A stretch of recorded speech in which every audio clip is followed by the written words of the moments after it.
see. Yeah. So I could make arguments either way. I don't think there's a. People in the corners, so that's some people are busy. Yep. I know. Well, it sounds like she mentioned Aaron, so.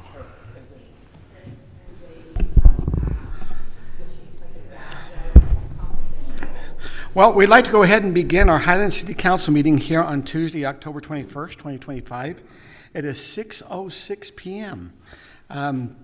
We'd like to go ahead and we'll begin our meeting. We'd like to excuse Councilmember Kim Rodella, who is traveling at this time, coming back from the fall break. And so we will have I've invited one of our residents, Liz Rice, to give our invocation, followed by the Pledge of Allegiance by Councilmember Brittany Beals. Our kind, eternal Heavenly Father, we're so grateful for our many blessings. We're grateful for our homes in Highland and the many things we enjoy, our food and our clothing. We are grateful, Father, for this council, and we ask thy blessing upon them, that they would choose wisely, as with all of the employees of Highland. Again, Father, we're grateful for what we have. And we ask a blessing this night, that thy Spirit may dwell with us. In the name of thy Son, Jesus Christ. Amen. Amen. Please join me in the Pledge of Allegiance. I pledge allegiance to the flag of the United States of America and to the republic for which it stands, one nation, under God, indivisible, with liberty and justice for all.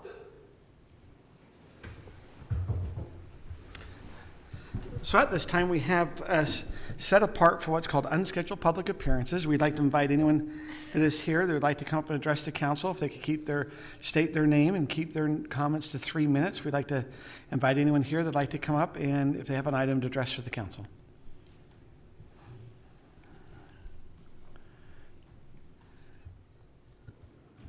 My name is Kevin Black. I'm a resident of Highland. I live just north of Timpanogos Highway. I came tonight because I see on the agenda that you're going to be looking at the resident survey as well as looking at the budget for the FLINK. And I really appreciate the fact that the city puts on the FLINK event every year. It's something that my family has always enjoyed. However, this year we missed the backyard garden tours. It's something that we've enjoyed in years past, and it just didn't happen this year. We also missed the medallion hunt. We participated in it the first time last year and really had a good time, even though we had no idea where it was. The other thing is we were confused with the one-page agenda that was mailed out.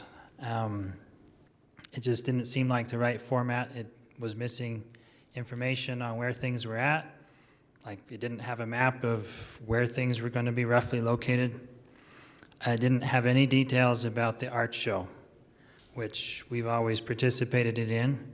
Fortunately, we knew the people to talk to so that we could participate in this year.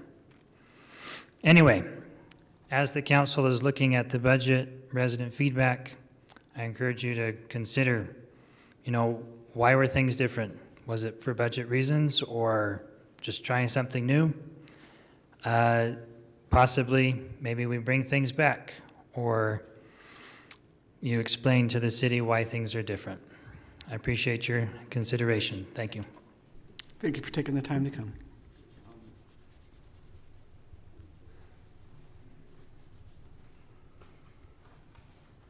It's Liz Rice, and I'm a resident of Highland, and somebody sent me this, and as I've gone door to door, I've had questions about this, and I have not been able to answer it, and maybe at some point closely in the future, but, and I don't even know what site this comes on. I'm just going to read you a couple of sentences. It says, Texas Instrument is constructing a new 300 millimeter semiconductor water fabrication plant in Lehi, Utah, as part of an $11 billion investment, making the largest economic investment in Utah's history. Anyway, they go on to just say that might, help with their water filter program, but that means they're also using more water. And I am concerned as well. And I just wondered if if you know anything about it. If not, that's fine. I'm just trying to answer questions of residents. Thanks. Thank you for bringing up the concern. Okay, anyone else? Seeing none, the two in the audience made a comment. We will now go on, as we look on our item number 2A, which is supposed to be a presentation from Zions Bank concerning our cemetery. That is going to be postponed to a later date. We'll now move on to our consent items. We do have several consent items. We have consent item number 3A, which is meeting minutes from August 13th, 2025. Item 3B, which is meeting minutes from August 19th, 2025. We have item number 3C, which is approval meeting minutes from September 2nd, 2025.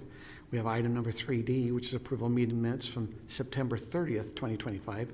And item 3E, which is a ratification of large purchases. Are there any council members that would like to pull any of those items or anything? Okay, seeing none, we'll take a motion then.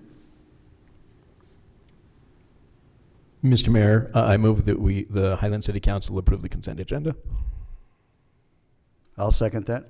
Have a motion by Doug, second by Ron. I'm shocked. Yeah. Do we have the electronic voting up? Guys, you get to have the one item. This is the one item we're voting on tonight. Is there electronic voting? Do we need to just do voice? There it is. There it is.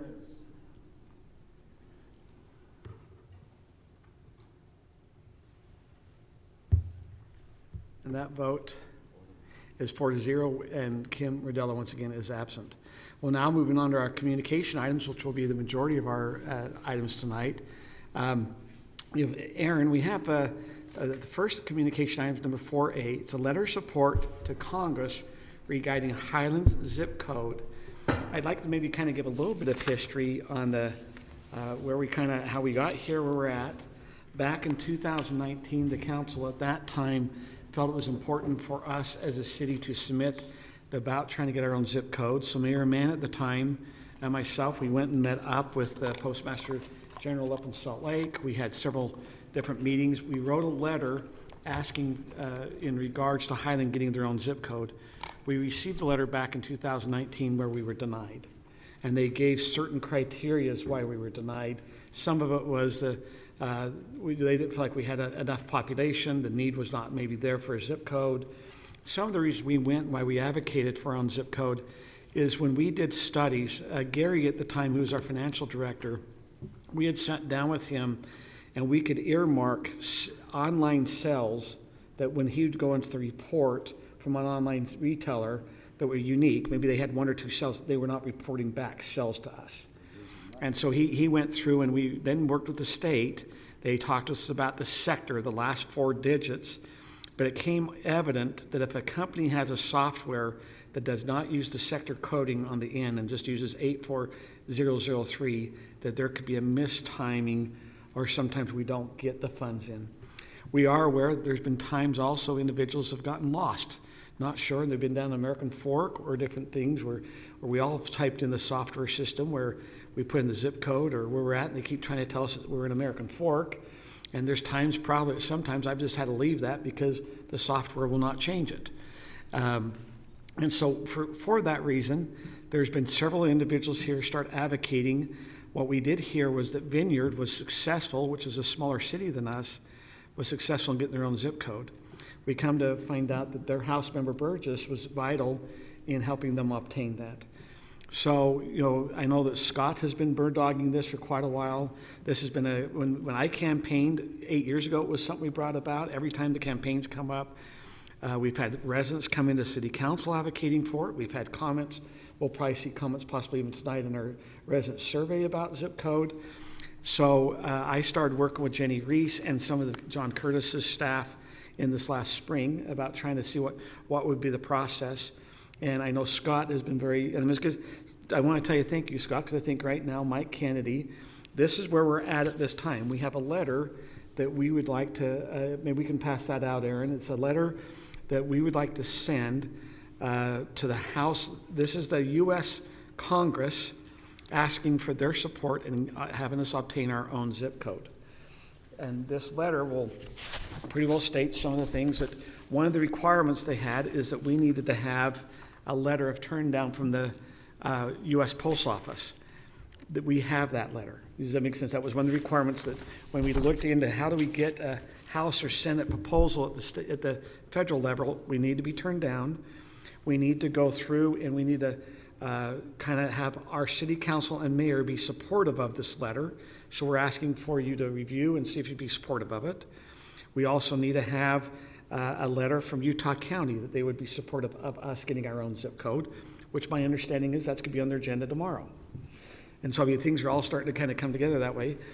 We also had a very good detailed information that came back from Mike Candy's staff there in the House about if you're going to address a letter, because I asked them if we're addressing a letter, what do we need to make sure is in that letter? Yeah. And so they gave us some very good criteria. So as we've drafted this letter that will go to the Committee of Oversight and Government Reform, the U.S. House of Representatives in Washington, D.C., we've tried to address who we'd sent the letter to in 2019. We will submit a copy of that rejection.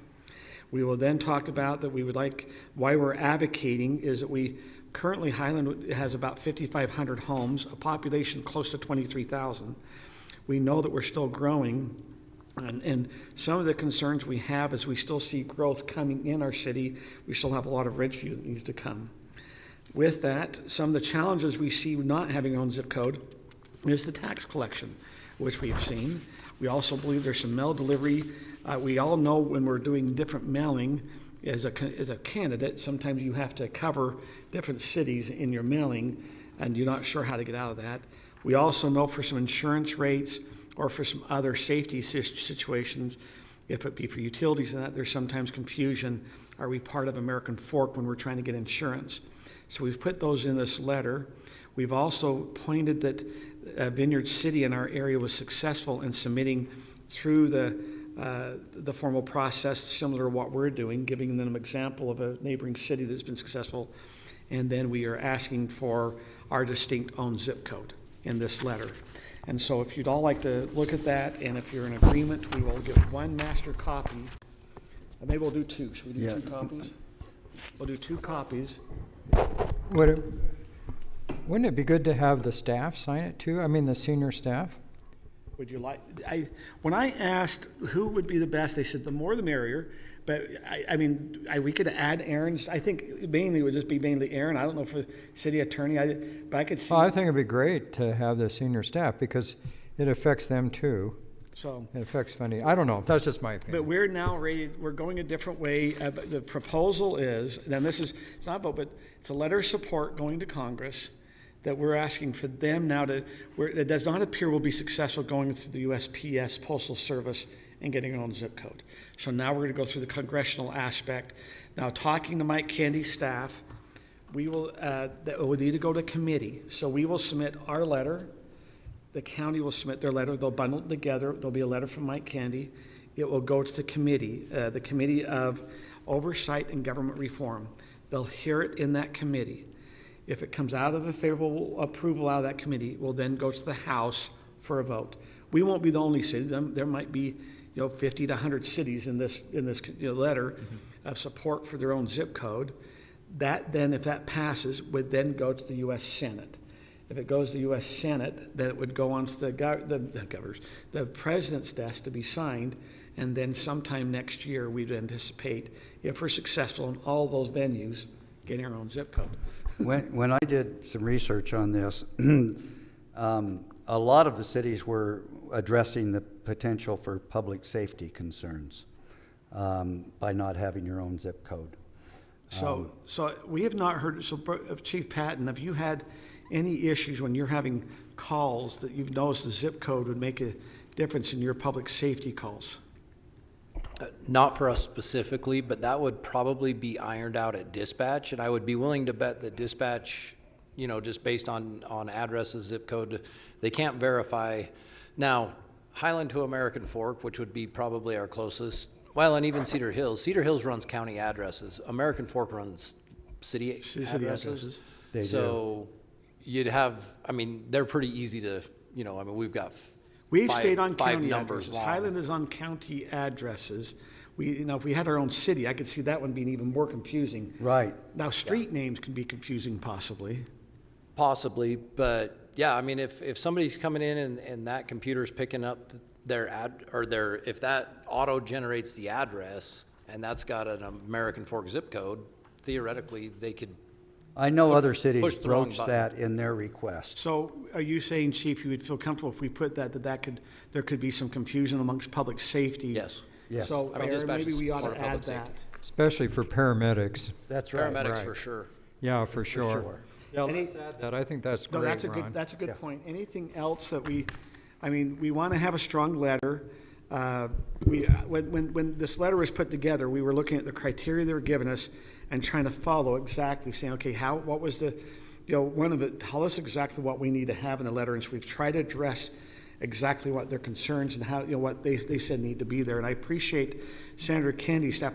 There were, Jenny Reese, like I said, down there with John Curtis has been really good, and with another staffer. Mike Kennedy's had 2 staffers trying to bird dog this, and they've really helped us down at the county. And so I appreciate it. And Scott, I assume you've been a little bit involved in this. Well, every time I see Mike, every time I talk to him, I say, how's our zip code coming? And, I think it's helped because we're good friends. Well, and I do think, I think that's helped move it along. It's not that we couldn't get it with Senator Curtis, and they were things, but I do think your contact with Mike Kennedy has helped Right. push this along, so I wanted to tell you thank you. Well, I appreciate it. I'll just be excited if we get one. So when you think about it, Lehigh just got their second zip code, and I know Lehigh's edging up to close to 100,000 people, but they got it before they were 100,000 officially. And if you consider our population with American Fork's up over 40,000, we're 23,000. It makes good sense to give us our own zip code. Well, and I think that, when you look, American Fork's growing quite a bit out in that west area, that southwest area by the lake, and so there's probably some growth, and so this might help also American Fork in that they're not mixed with us. Does that make sense? There can be both. Should we ways add that in the letter? about That it would probably help our neighboring city because they're getting. Yeah, we might as well also address it. Yeah, because if they're growing fast, Doug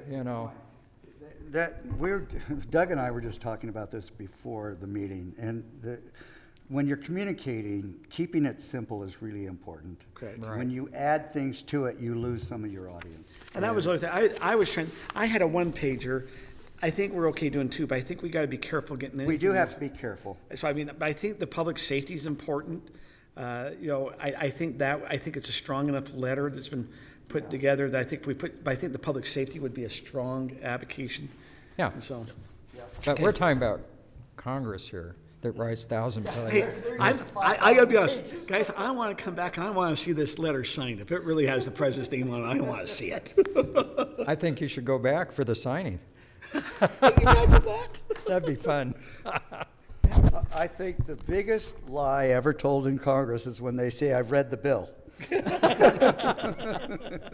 Okay. Just as one technical matter, if we are expanding out the signatures, then we probably want to change the penultimate paragraph, which starts, as mayor and city council, we can attest that Highland City. You To just say something mayor, like, city as Highland leaders or as mayor, council, and staff. Or Mayor, Yep. council, and staff. I think it's important that your city manager. So yeah. add city manager on this, and maybe we're gonna, Aaron, it might be, we have to put some signatures out, like one here, one here, one here, one, kind of, that makes sense, just kind of spread it, so we don't, but we'll see if we can have, I don't know if we'd have this ready tonight. Can we fix this right now and sign it? That's what I Yes, think. so I'm working on adding a line about public safety addresses, preserving the 84003 for American Fork, and then I'll add my name to the bottom. Are those the 3 changes? Yeah, and then not a big deal, but mine and Kim's names are spelled wrong. I know, this is mine, this is me doing it. That is Not a big deal. No, it is a huge deal, it's good, I think I added an extra L in Kim's. Yeah, you did. You ought to have a name like Scott Smith. It's hard to spell wrong. Did I ever tell you about when I was in charge of spelling bee trophies for Highland Elementary and I spelled Highland wrong on the trophies? True story. So everyone look at their name, and I saw Kim's, I go, okay, we got that wrong, and Brittany, we need to get yours also, right? And there's an extraneous U in Aaron, mine. while I you're put doing that, E-N-Y instead of N-E-Y, I'm sorry. Scott and Brittany, do you want your middle initial added in there as well, like you normally have? Yes. Okay, so Scott L. Smith and Brittany P. Bills. And council, just by way of information, in the general plan draft, one of our goals talks about the zip code, and LRB has done an economic analysis of the sales tax leakage, estimating it at somewhere around 4.9 million. Oh, that's even better. Maybe we ought to put that in. We just recently had an economic So study. the way that he did his analysis is he basically looked at the per capita spending of a Highland resident in all of the various sales tax categories compared to the per capita spending of average Utah residents, and basically said Highland shouldn't be at 1/4 the average spending of your typical Utah resident, which means we're not seeing the sales tax being reflected from the Highland purchases.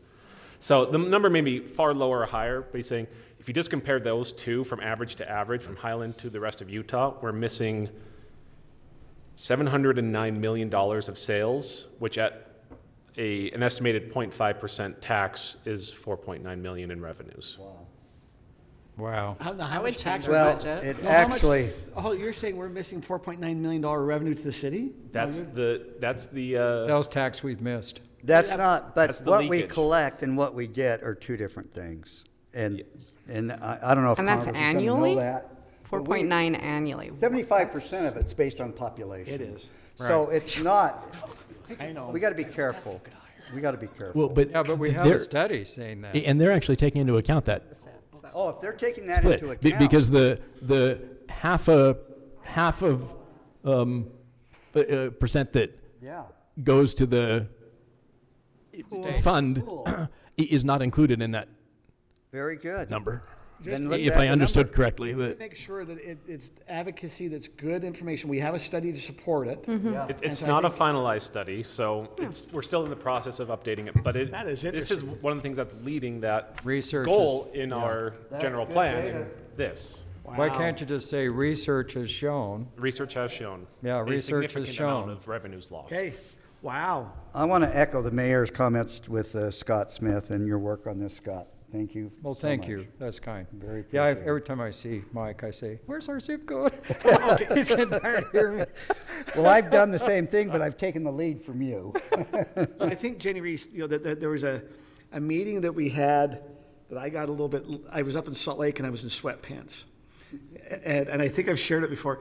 And it was with the LDS Church where they were going to kind of show the drawings about the Lehigh Temple. And so all the other mayors, and I'm coming back and I have to make a decision. Do I make that lunch to see these drawings, but I'm in sweatpants and a sweatshirt?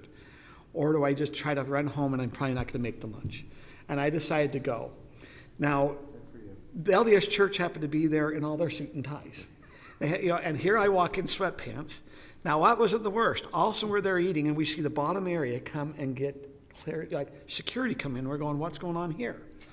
And we come to find out Hedra Dennis, that was with the state, the Attorney General, she's coming down to eat at the same restaurant. Well, all of these legislative aides, Jenny Reese and all these other legislative aides, the reason I bring it up is here I am in my sweats, and all I remember going down and meeting them. I says, all I want you to know, I'm Kurt Ostler, and we want our own zip code in Highland. You know, and maybe I made that impression that you're in a sweats and everyone else is in a suit, and you're going, you have to make decisions in life sometimes. Well, at least you weren't in your pajamas. I've done that one before. It's the learning process. Hopefully I've learned not to get too much. Working for the church for 30 years, I wore a suit, white shirt, and tie 6 days a week for 30 years. Yeah, I just remember you're there eating and everyone's in suit and tie and going, I stand out bad. Anyway, it's one of those fun things you have as a memory. Okay, is there anything else we'd like to discuss about this letter of support? We'll have Aaron make some changes. And we can sign it tonight. I think Let's let's get see if it we off. can get Yeah. it signed tonight. Okay. Excellent. Now let's go on. We have item number 4B. Hey, that's 6:30. We're moving along.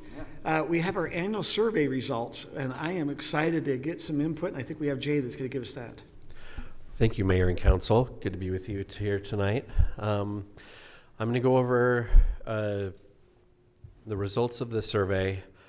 I have just brief, basically paraphrase versions of the questions at the top of each slide. I'm happy to read the actual question as I get to each slide, just to refresh everyone's memories. So let's begin. First, our response count this year was down quite a bit from years prior. We're back to 2020 levels. It's your guess is as good as mine as to why that is. We used all of the same advertising avenues and methods that we did last year, and in years prior. The 734 responses this year, and do we have a number on how many we sent out? We sent out 2 to every household. So about 11,000. 2 with every utility bill. And then we had the ability for people to like scan a QR code in order to take it. If they have additional people. Yeah, it was in the newsletter. It was on the website, and we had flyers around City Hall. So this is half what it was last year. Remember, is this the first year that we've moved to the fall?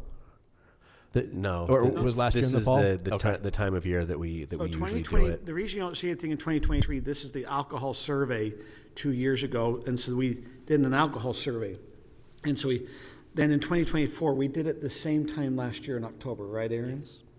It was 1 year later. We did October, and we thought, oh, let's bump it back to September. Maybe that was the wrong choice. That's true. We did in October. Now we did this in September. That is not a good response. Yeah. The survey was up and available to be taken for the entire month of September. And so that's what we have. This next slide here shows you the breakdown between people who did the survey online. So 60% of respondents used a digital method to respond, and 40% used the paper copies that were, That's a surprise. So that also declined. You'll see in the demographics, a good number of our respondents were over the age of 50. And so perhaps that had something to do with more of the paper copies. So we'll keep on going. This question relates to, please rate the following city services. These are all listed in alphabetical order. We have the same categories every year. EMS, I know, shouldn't be first. That's actually ambulance and paramedic services, but since it's so long, it fits better on this slide if I just put EMS. So I do know my ABCs a little bit. Looks like everything is improved. Yes. There is one that didn't. Look at your Highland Flame. Well, pretty much. There are a few. Open space maintenance went down. Traffic enforcement went down from the previous year. Building permitting, pressurized building irrigation licensing went down. But for the most part, services went up with people's levels of satisfaction. How do we do as elected?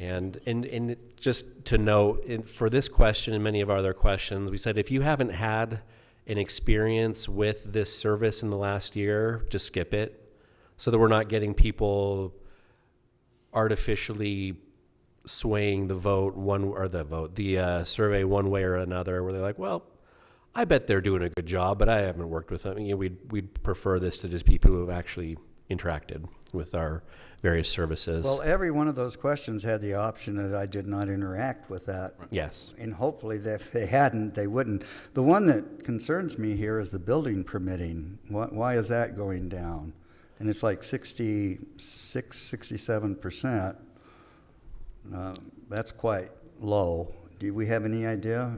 Is it taking too long? Is it too expensive? It's not taking too long because we have a set time frame in which we have to get the plans turned around by state law, and it seems every few years that window keeps getting shorter and shorter, and we are 99.9% within that window. In general, the feedback that we hear about our building permitting is that they are too strict. We require too many check boxes? Well, so they are very strict. They made us, at our park maintenance building, go put in an extra fire thing.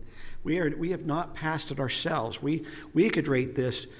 As a city, we're struggling getting, and I would say that, I'm saying facetious. Yeah. It's not just that we're having the same experience going, there are certain requirements. What's happened is that over the years, It's not us that's added the requirements, but the federal requirements keep getting more stringent upon fire, upon different things, and they're meeting to meet that, and it's Like ASTM codes and all that. all the different things. And so building permits is a hard one because they're always trying to go through, and a lot of times you'll hear that they'll mark it up and then they come back in and then they haven't made the change. And so that would be, you know, that does delay. And there's been a couple commercial projects that we've talked with that was a little bit concerning, that if they would have got ahead of it, they could have resolved the issue early on, but they kind of dragged to get the issue resolved.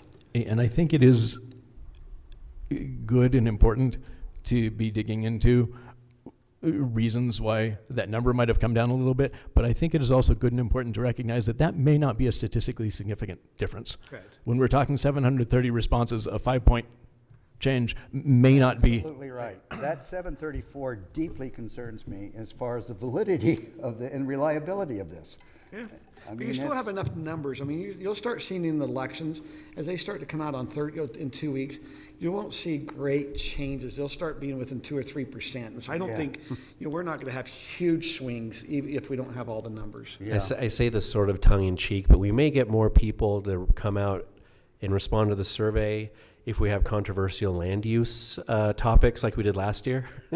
I think that was a driver for a lot of people last year. Let's This put year on we their didn't, Sunday and I think it was just a rather there was nothing controversial to weigh in on as far as the survey this year. Well, last year we were asking a lot about general plan. We were asking about land use, what they perceive as a vision of the city. Double the response. But that's, maybe they saw the questions, and we kept on pushing. We're looking to do our general plan. Now we're towards the end of that, and we're not asking as much for land use-based questions. Now, some of it also could be inertia, to be honest, coming out of the year before. We had over 2,000 respondents for the alcohol, Aaron? How many do we have responded to alcohol?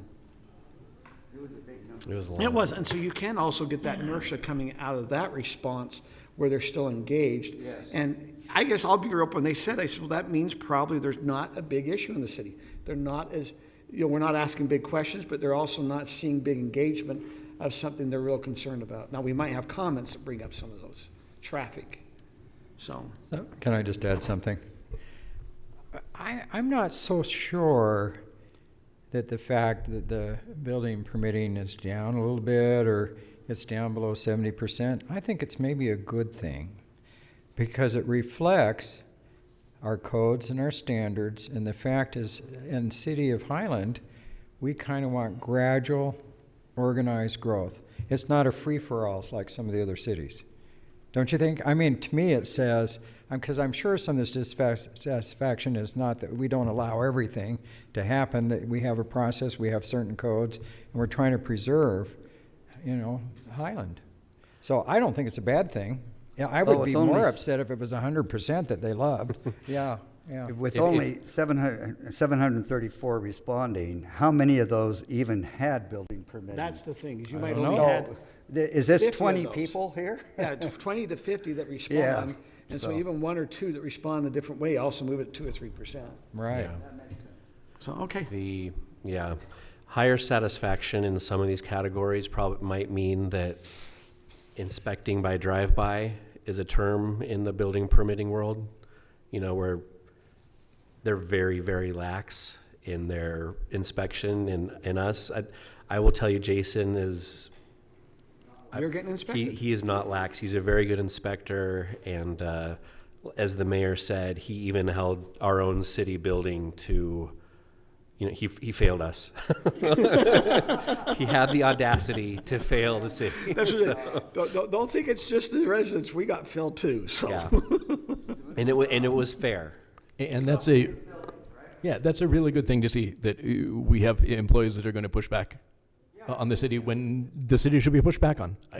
So, any more comments on this one? Well, and I think it's really neat that the quality of our parks is almost at 90%. Yes. Especially when we had trouble with keeping them green earlier in the season. Yeah, that's true. So I think that's a good reflection. And the roads have got progressively better. The trails are better. Snow removal's better. I think traffic enforcement's staying about the same, but yet good. Utility billing, look, 90%. I think there's a lot of really positive things here. Well, look at EMS. I mean, talk about being critical. Yeah, almost 100%. Oh, Good just for you, you, Chief. just you wait. There's more. No, seriously, on this whole chart, which is the most critically important? The one we're the highest in. So congratulations, Chief. That's wonderful. Every time they call 911, we show up. That's important, because that's what they want to have happen. Council, you do not need to encourage Chief Patton. Can I say something on the ladder? I know this is completely out of my wheelhouse, but if I was a builder and I had, prolonged my process for building the house, the resident moves into Highland. Probably the builder doesn't live in Highland, but the builder's going to blame the city for whatever problems may have come. So the new resident in Highland's going, we were supposed to be in a month ago. The builder's telling me it was the city's fault. No, the builder didn't do his job.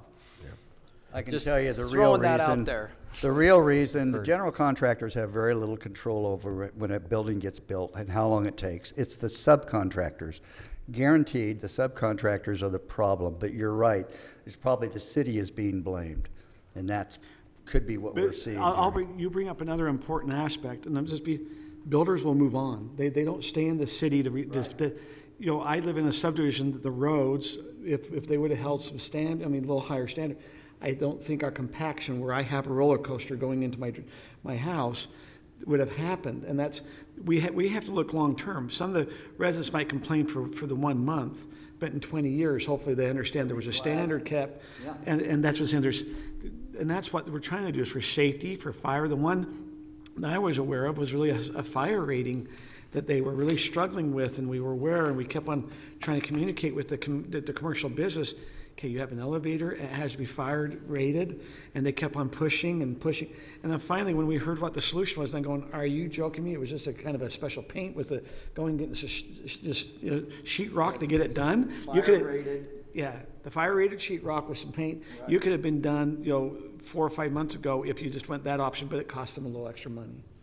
And so, I'd just like to say, Chief, that I did notice that you just threw the builders under the bus to distract us from the fact that there's clearly a full 1.5% of responses that didn't rate you as good or excellent. Is there, though? I thought we were at We have another slide. Oh, okay. Just stand by. Stand by. Okay, let's move on. Thank you. Road quality and maintenance. Look at that. We just wanted to highlight this one because it's important to a lot of our residents, as you'll see later in the survey. But the satisfaction with that keeps going up. I think that has a lot to do with the road fee that we have and our ability to dedicate funds to keeping our roads in good shape. And I think this, there might be a question legislatively that comes up, with Utah legislators. Some of it, we're one of the only cities that have a road fee. Our residents have, we can show them, this is where we were rating, and as we've had this road fee, we're trying to provide the best service we can, and this is where we're trying to get to. Naturally, we're at 70%. We'd love to be at that up there in the 90s. But I do think it's the funds that the residents are paying. We've got the extra funding for roads dedicated towards it. We can see it's making a huge difference. Well, and we're doing it. That's the important thing. Yeah. And thanks to Chris and the Public Works Department. I'll tell you, I was going, almost every road in Highland had kind of been redone except for 6800 West. And I kept going, we got to get 6800 West. That was kind of a bad major road, but I think our major roads look good. There's still some residents I get reaching out that they're going, hey, I was on the map, such as my subdivision. We're supposed to be done, but I know we're several years off, and some of that's cost-based. Some of it's we try to put the projects in that fits within the budget that year. But there, we still have some areas that are anticipating, going. The problem is we're probably coming on the time where we got to start all over again, and start getting all the surface coats and all that. So. Now this isn't us, but it's very interesting that 4800 West, North County Boulevard, they did all that resurfacing, beautiful job, repainting, and there's a project that they're going to be doing to tear all that up, to change the lanes. It's like, couldn't you wait until after those changes were made? I hope we as a city don't do that, because UDOT is certainly doing that. I think it's a waste. We put an ordinance in that you can't cut into if we just went and did a surface coat, you can't cut in our road. Is it 3 years? You remember? It is. Yeah, I was thinking it was 2 or 3. Yeah, it's either 2 or 3, and I don't think it's an absolute prohibition. I think you need to. I think there's just a higher level of. Well, Yeah, if you permission that you do need, within that but- time frame, you have to do it from intersection to intersection, right? You have to do a seal coat or some kind of a treatment, basically. Anyway, it was just interesting timing and very unfortunate. Okay, this is good news about the roads. Park quality. Wow. Park quality satisfaction continues to go up, and Surprising what in the $10 last million 5 can do. years, we've raised almost 10%. When you consider that we are now sitting above 80%, it's harder. The higher in satisfaction you get, there's diminishing returns. It's harder to reach that last little bit unless you're in the fire department. And so, but yes. Well, I think the Highland Family Park certainly skews this favorably because that's the one that's most used and most of the respondents are going to be responding to that park. We still have work to do in Beacon Hills and other parks. Well, there's also other things we notice with the parks. This 9/11 Day of Service or Day of Service in September, we have had a lot over the last 3 or 4 years been a focus, and we need to appreciate those who did that Day of Service in September, because our Highland Glen Park is also very heavily used, and with all the overgrowth and different things, people see that, but because of those days of service, we have had a lot of individuals go down there, paint, if it be benches. For many years, they were doing picnic tables, benches. They were cutting back things. And so that also comes in, I think, to this quality thing. So it's our residents also that have stepped up. And so it's not just, I think the city, we've done a nice park at Highland Glen. I mean, the Highland Family Park, but the Highland Glen Park has also had some good maintenance done by our residents coming in and giving a big, shot in the arm. So. The next question is personnel rating. The question that was asked is please rate the following personnel groups. We got better. On their overall job performance. And so for the history of this, traditionally we've only asked elected officials, general staff, library staff, and public works staff. Last year we added fire, and this year we've added police. And so now you can see the breakdown there. I quadruple checked fire, and it is 99.5% satisfaction. That is amazing. You still have a 0.5%. Gotta work. We'll get there. Honestly, that is very commendable, in spite of what Aaron wants us to say. Well, It did say 100 because we round, and I couldn't do that. Because I have to work with him on a frequent basis. Now, we have to, that's really naturally when a police, when the fire and ambulance come, it's where you're having a health or a major emergency. When police come, it can be a very negative experience. Exactly. And so I'm really surprised, to be honest, and pleased almost to see that interaction. And I'd had some interaction this last week and got to see some of the staff in how they handled a very tense situation and how they were respectful. I mean, there was some frustration amongst the individuals, and seeing how it got resolved at the end, I was really pleased with our police staff at the end of that.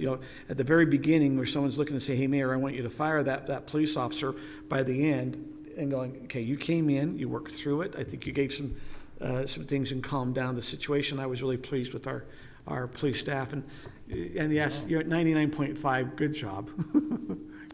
I was going to point out we have actually been doing a lot of work down in Highland Glen for our CWS stuff, so I'm sure that's what pushed us up those couple percents. That's fantastic. Residents like to see us out there working in the park. So it wasn't the calendar you put out? Well, maybe. 0.5%. On the barn fire, that barn fire started from chicken heater? Yeah, they had a heater in in the back of the barn. They had a gate, and then just to the right at the from the on concrete where their chickens were at, and they'd put a heater back there. Just by way of information, down to 0 degrees, chickens do not need heaters, period. They have feathers for that, and they do not need a heater. So when I saw that, I thought, why is somebody trying to... They don't need heaters. And if they do need heaters, an infrared light that is well out of the way of the chickens being able to peck at it works dandy. So now going back to I actually thought we'd see a couple. Maybe we were a little lower, but I think we've seen improvement. I mean, you look every year at this time, we're seeing improvement. So I think that says a lot about our staff. We have a really good staff here. And says I wanted to tell you thank you. You guys are good elected officials. Right, next slide. This question was, how often do you use the Highland City Library, including attending programs or borrowing materials, including ebooks and other electronic resources? In order to make this a little bit easier to understand, the more often, the higher the frequency of visits, the closer to dark red it is, as in hot, and very light blue is never. So hopefully that helps you kind of get an idea of our, so 67% really don't use it. So that's how often people use the library. I will say our current library director has said that she wished we would have rephrased the question slightly differently to make sure people understood that using Libby actually means you're using the library, right? I think we said something general like electronic resources. But wasn't that if you also use electronic resources? Right, but some people might not putting understand. a finer point on that Libby counts as a Maybe actually library you use offered Libby. electronic resource. Right. So I personally would die that without might have it, so. changed these results.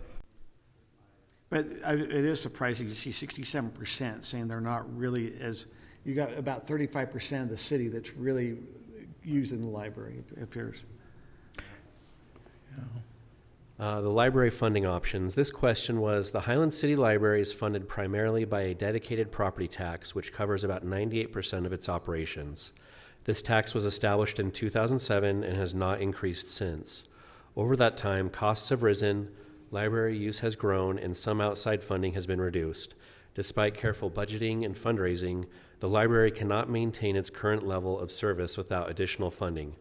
What should the library do to address this? Option 1, reduce its level of service, including cutting hours of operation, limiting activities like story time, and reducing its books/materials collection, including ebooks. Option 2, use general city funds to supplement the library instead of using those funds for other city purposes. Option 3, raise the library tax enough to fund the current level of service, roughly $2 a month for an average home in Highland. Option 4, raise the library tax enough to fund improving the book collection and meet demand for additional materials and activities, roughly $5 a month for an average home in Highland. And you can see the response rates on the chart here. It's about 48 to 52, with 48% being some sort of property tax increase being favored, and 52% split between the other two options. But it's so what's interesting? 64% that has do not cut services, basically. Either the general fund or property tax keep the library going, supplement it, or raise the taxes. That's 64%, 66%, excuse me, 2/3. So I think that's significant. Although I think, to Jay's point about the division, that the general fund supplement is still a recommendation to cut, effectively to cut services, just not library services. Oh, yes, because you have to get the money somewhere. Correct. So, That's true. That's true, but not library services. It's the support of the library. I think it's important to point out, though, that you have 36% on the previous slide saying they don't use the library at all. Mm-hmm. You have the same percentage saying cut services. So it's probably the same crew. I agree. If you don't use the library, why would you want to pay more for something you don't use? And so I think you're seeing it reflected in the cut services. I've never used the library until I was on the council. I had no idea the value of that library to this community. It's the heartbeat of the community. And I did not appreciate that. And I'm active. I was on the planning commission, but I wasn't involved in the library. Once you get involved, it's amazing what that library does. So I agree with you, Scott, 1,000%. That it's the same people who were basically me before I learned differently. We do different. And Donna and now Karen, I think they're providing a lot of services. But again, not everybody uses it. Yeah. And if you look at the statistics that Donna passed out 3 or 4 months ago, there's only a little over 5,000 people in Highland that have library cards. Now, that's probably not a bad percentage at all, but at the same time, there's a percentage that just doesn't use the library. And there's a lot of people that just don't read, to be honest, except if they see it on the internet. So I still think this is just really interesting. Yeah. So, Scott, to your point, because I'm a data geek, I actually did look into what that looks like. The people, so the next slide is, of the library users, this is what they would prefer to have happen. Oh, wow. Those who actually use the library. Yes. And That's nice, yeah. are you including everybody who did not say I never use it? So it's Yes, including that they low use it, category it's- of once a year or Use it at some- least once a Yep, okay. year. Okay. But then I also have the data for the people who said no, which I also found very interesting. The people who don't use it at all, and I didn't make a slide for this, I'm sorry. Oh, Only 64% of those people who don't use it at all said to cut. yeah. Well, that makes sense. 12% said to supplement with a general fund. 19%, which is the second largest above after cut, said to enact a $2 property tax, and 5% said the $5 property tax. That's very interesting. So there's actually still a good deal of support for people who don't use it at all, which I was very surprised by. This will be stuff for you to talk in your retreat. This will be. Right. So any more discussion about the library before we move on? Okay. What areas, sorry, let me get back to my survey so I can read you the question.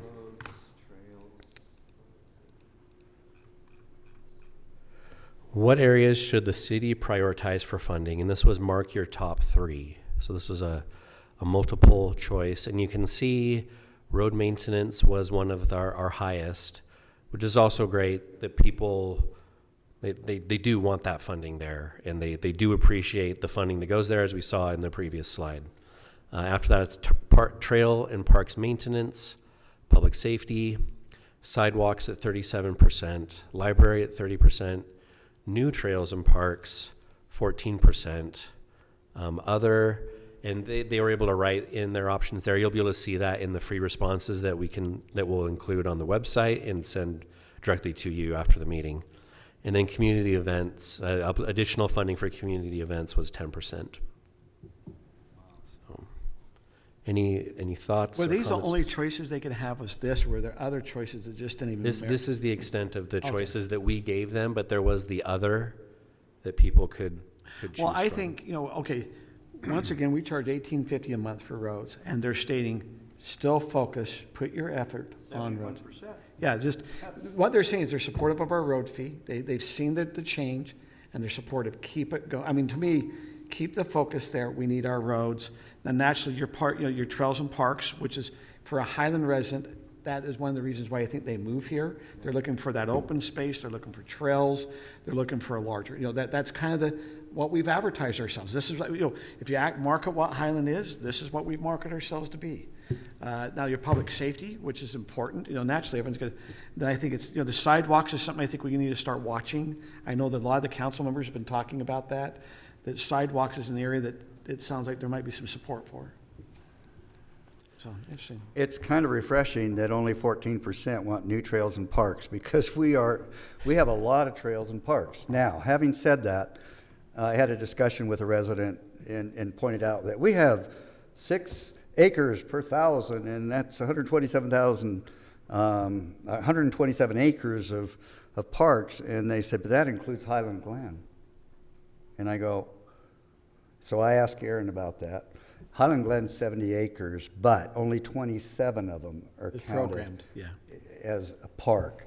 So there's still 100 acres besides Highland Glen. We are flush with parks in our city. Right. But that was also, if you look at our general plan in 2008, that was one of their goals. Yes. So we have to remember that this is why the general plan, what we're doing, you can see the goal. We are trying to meet those goals that they set in 2008. That's that Highland Family Park, there's Spring Creek. We haven't, we were up They've done there a at good Beacon Hills. job. But there's different things, like you're saying, they seem to feel, hey, we've got enough parks. They'd like us to maintain them. That's what's refreshing, is they recognize we do have enough parks. We don't need more parks, which we really don't. just There's need to areas maintain that the we ones probably we've got. do, It's but good. overall, we don't. The hardest thing, it's easy to build a new park because it looks all shiny and things. It's when they start to age, like where we have to go replace the playground over, or you're needing to go down and do maintenance on Hein Glen. Hein Glen sure is beautiful 30 or 40 years ago, and I'm not saying it's not, but it takes maintenance. This is the hard work, is that maintaining. Yeah. Just a little comment, living next to the Highland Glen Park. I just want to let you know, Ron, that there's actually quite a few activities that happen in some of the undeveloped parts of that park. They're just not programmed. So you're saying there is activity? The number Yes, of there is. forts that I've found in. Should we add the 70 acres to our list? So we just need to find some kids named Glenn. No. All right, this next slide is for the question that asked, weather and seasons permitting, how often do you use Highlands parks, trails, or open spaces? And you can see the responses here. Only 5% said never. Wow. 41% said they use them multiple times per week, which is, our parks, trails, and open spaces are loved, they're used. You saw on the last slide that they want funding to go toward maintenance for that. In the free responses, you'll see that there are a lot of people who said they want the parks to look nice and be maintained well. So, if I can continue, The one thing, 5% said they've never used our parks. I mean, you look months, weekly, a few times a year was 22, but you've got a lot of people using parks and trails. That's impressive. Yeah. how to Maybe use the city's the rate of park and trail usage may be somewhat overstated in the survey results, because people who are more active using city things maybe be responding to the survey. I think it's an impressive number, and I don't think it's wildly off, but it does strike me that it's possible that we're overstating. That correlation, I'm sure, is right. I just don't want to hear it. Okay. So the next question asked, in 2021, the city adopted a special 0.1% sales tax for our city parks. Which amenities should we focus on with these funds at our parks? And these are the responses. These are the ones that were offered. Once again, we had and this was Mark 3, your top 3 choices, and we did have an other that people could write in. But playgrounds, pavilions, and pickleball courts were the highest.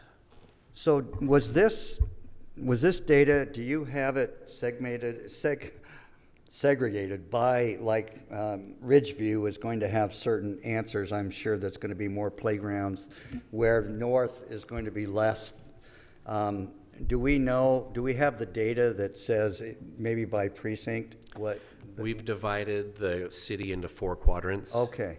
And so we could separate out data by those 4 quadrants. We 'Cause I can't- can see Ridgeview we can't heavily drill skewing down this. specifically to Ridgeview. Yes. Because it would include everything basically east of, I think, Alpine Highway. Right. And south of SR 92 or something. And so Right. you'd have much more than that.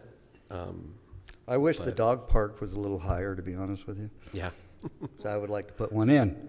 Well, I think if you were over in the Ridgeview area, or if you're here by Town Center, you'd probably see that skew up. Yeah. Where if you have a larger backyard, you don't see you need a park.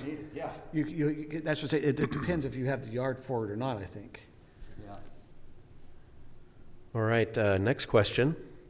How interested are you in the city creating a designated place for the cemetery where cremated remains, ashes, can be placed and memorialized? And survey says, not 65%. interested, Okay. somewhat interested, not very interested is the majority. We had 10% that were very interested. And Is there a point to which this isn't driven by public interest, but it's driven by the reality of space? Because, I mean, we can go too deep, and there's other things we can do, but at some point, how much area can we dedicate? Some of this, I think, is because we're in a religious area that doesn't traditionally cremate. Exactly, and I'm Now- sure that skews it, but I'm talking about down the road. I don't think we're there yet, but down the road, there's hard decisions that are going to have to be made by councils. Well, I think also we need to listen to our recorder. if we're saying, okay, for that every 10 burials that come in, 10% are asking about if we have a cremation. Yeah. These might not be individuals thinking that's how they're, Right. tell the decision. I'm just saying, that would be something where I think I'd recommend staying pretty close to Stephanie and saying, hey, this is the percentage we're starting to have requesting a crematorium. We are not looking at expanding that cemetery, is that right? The properties around it? We had an opportunity to buy some and we didn't. So we're not expanding it. At some point, it starts getting filled up. This question was mainly driven because Stephanie, as she works with people, meets with residents who are purchasing plots and working on burial arrangements, that this has come up enough that this is something that is of interest to her and in that segment that she works with in this capacity. And partly to your point earlier, Kurt, that I think if we're ever looking to put one in, that we would be leading a survey across the entire city. That it's not the sort of thing that you wait until there's only 10% that's not interested. That you see the direction that things are going and decide that great, we will put one in as a result of that trajectory. So Stephanie, how many burials did we have last year, just roughly? We do about 100 burials each year. Of those 100, what percentage do you think what percentage came in asking if cremation was an option? Oh, this is a hard question for ask me. I would say I probably have, out of those 100, I probably have 10 people that ask me, what about cremains? Even if they're not interested for themselves, they're curious about that. They want options. Okay. Exactly. Okay, thank you. Yeah, you're very interested, 10%. This next one was about city texts alerts, and the question is, are you aware that you can get text alerts about city information? The actual numbers on this one that were left off, 67% said yes, 33% said no, they did not That's know just about that they're aware, not necessarily that they're. Yeah, just that they're aware. Do we have the percentage that is, did we ask that question? I don't remember. We haven't asked that. Communications could probably.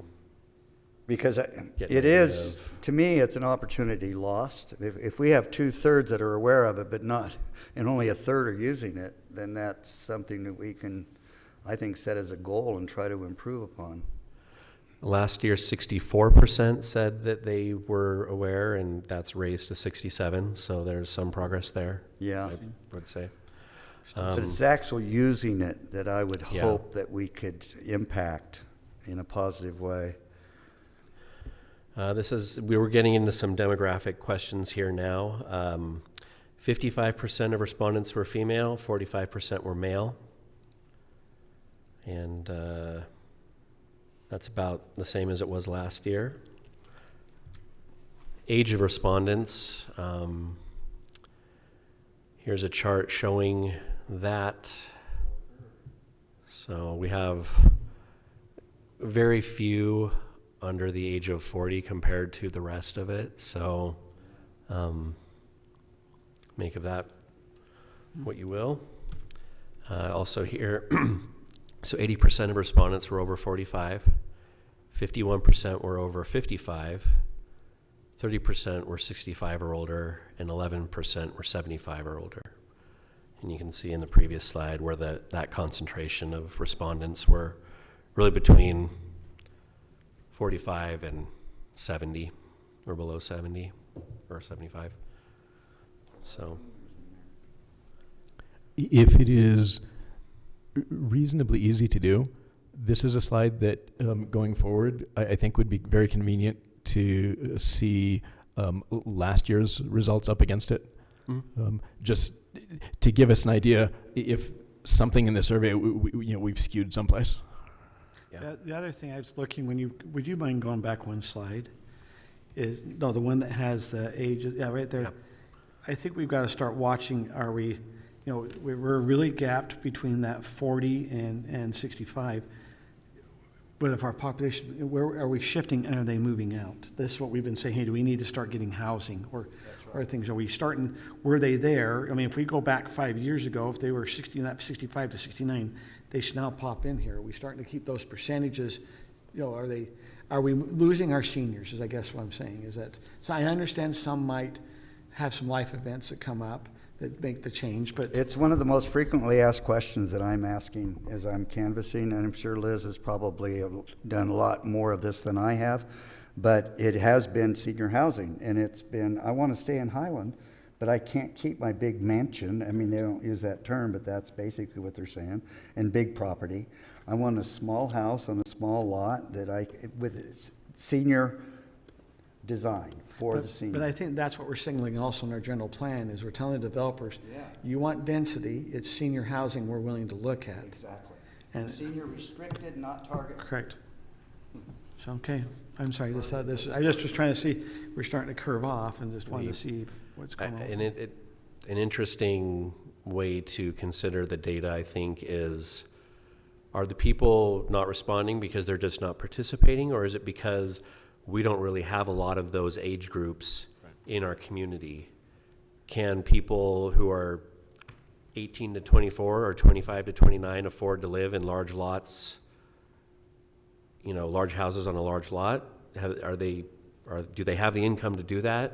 And also at the end of the scale, again, like, can they age in place? Well, those are types of discussions we had during the general plan. We were talking about well, we also need to see, has Ridgeview bumped this? Because we brought in, to be honest, when we talk about, let's go to multi-family house, we did do a large subdivision with it. Has it bumped our age down here? Has it stayed the same? Because I'm going to hold it. I really thought the Ridgeview, we would see that 40 and under go in there, but what we're seeing, you would and think maybe that they're would not be going to Ridgeview. That's what higher. we did the housing, and that's what we can say, let's go do the housing. Well, they didn't come. No. And so we need to follow where are they at. Yeah, you're right. They're in Lehigh.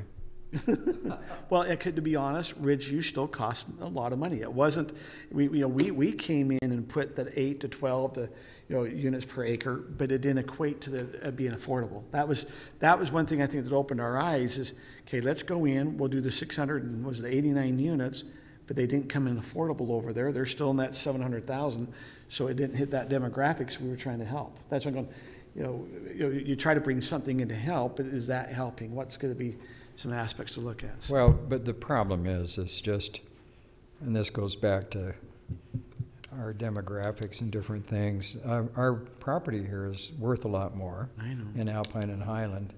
So, and I've said this before in general plan meetings, we are not an island in the Pacific Ocean. So if you can't afford to live in Highland, I mean, there's lots of options around us and in a short distance. So, I like the argument, gee, we'd like to provide housing for all age groups, which I think would be great, but at the same time, is it really necessary, and do we have to become a high-density city in order to do that? And I think the answer has been repeatedly from most of the citizens is they really like our open space, larger lots as a whole. So I just think we have to keep that in mind because it's not like you haven't got an option across the street. Well, and I've told developers, they'll always come in, I says, if you ever ran your numbers of doing an R140 lot versus trying to do half acre or third, and what actually you're getting back as a return, and I think once they started looking and going, hold it, there is a profitability market there, and I've always said you have to have small lots, but you have to also have large. You can't just turn everything to small lots in the whole county. You can't go, okay, the whole county is now going to be 12 units an acre, because there's some that want to have larger lots and they need to have a place to be able to do that. But we've seen that several times. We've had people combine lots to have a bigger lot. Actually, and it's okay. It's okay. But we still have push from the state on what I will flat out call state overreach that tries to control whether or not we provide affordable housing, quote unquote, which by definition is almost absurd that $840,000 is affordable because our median income is $162,000 per household.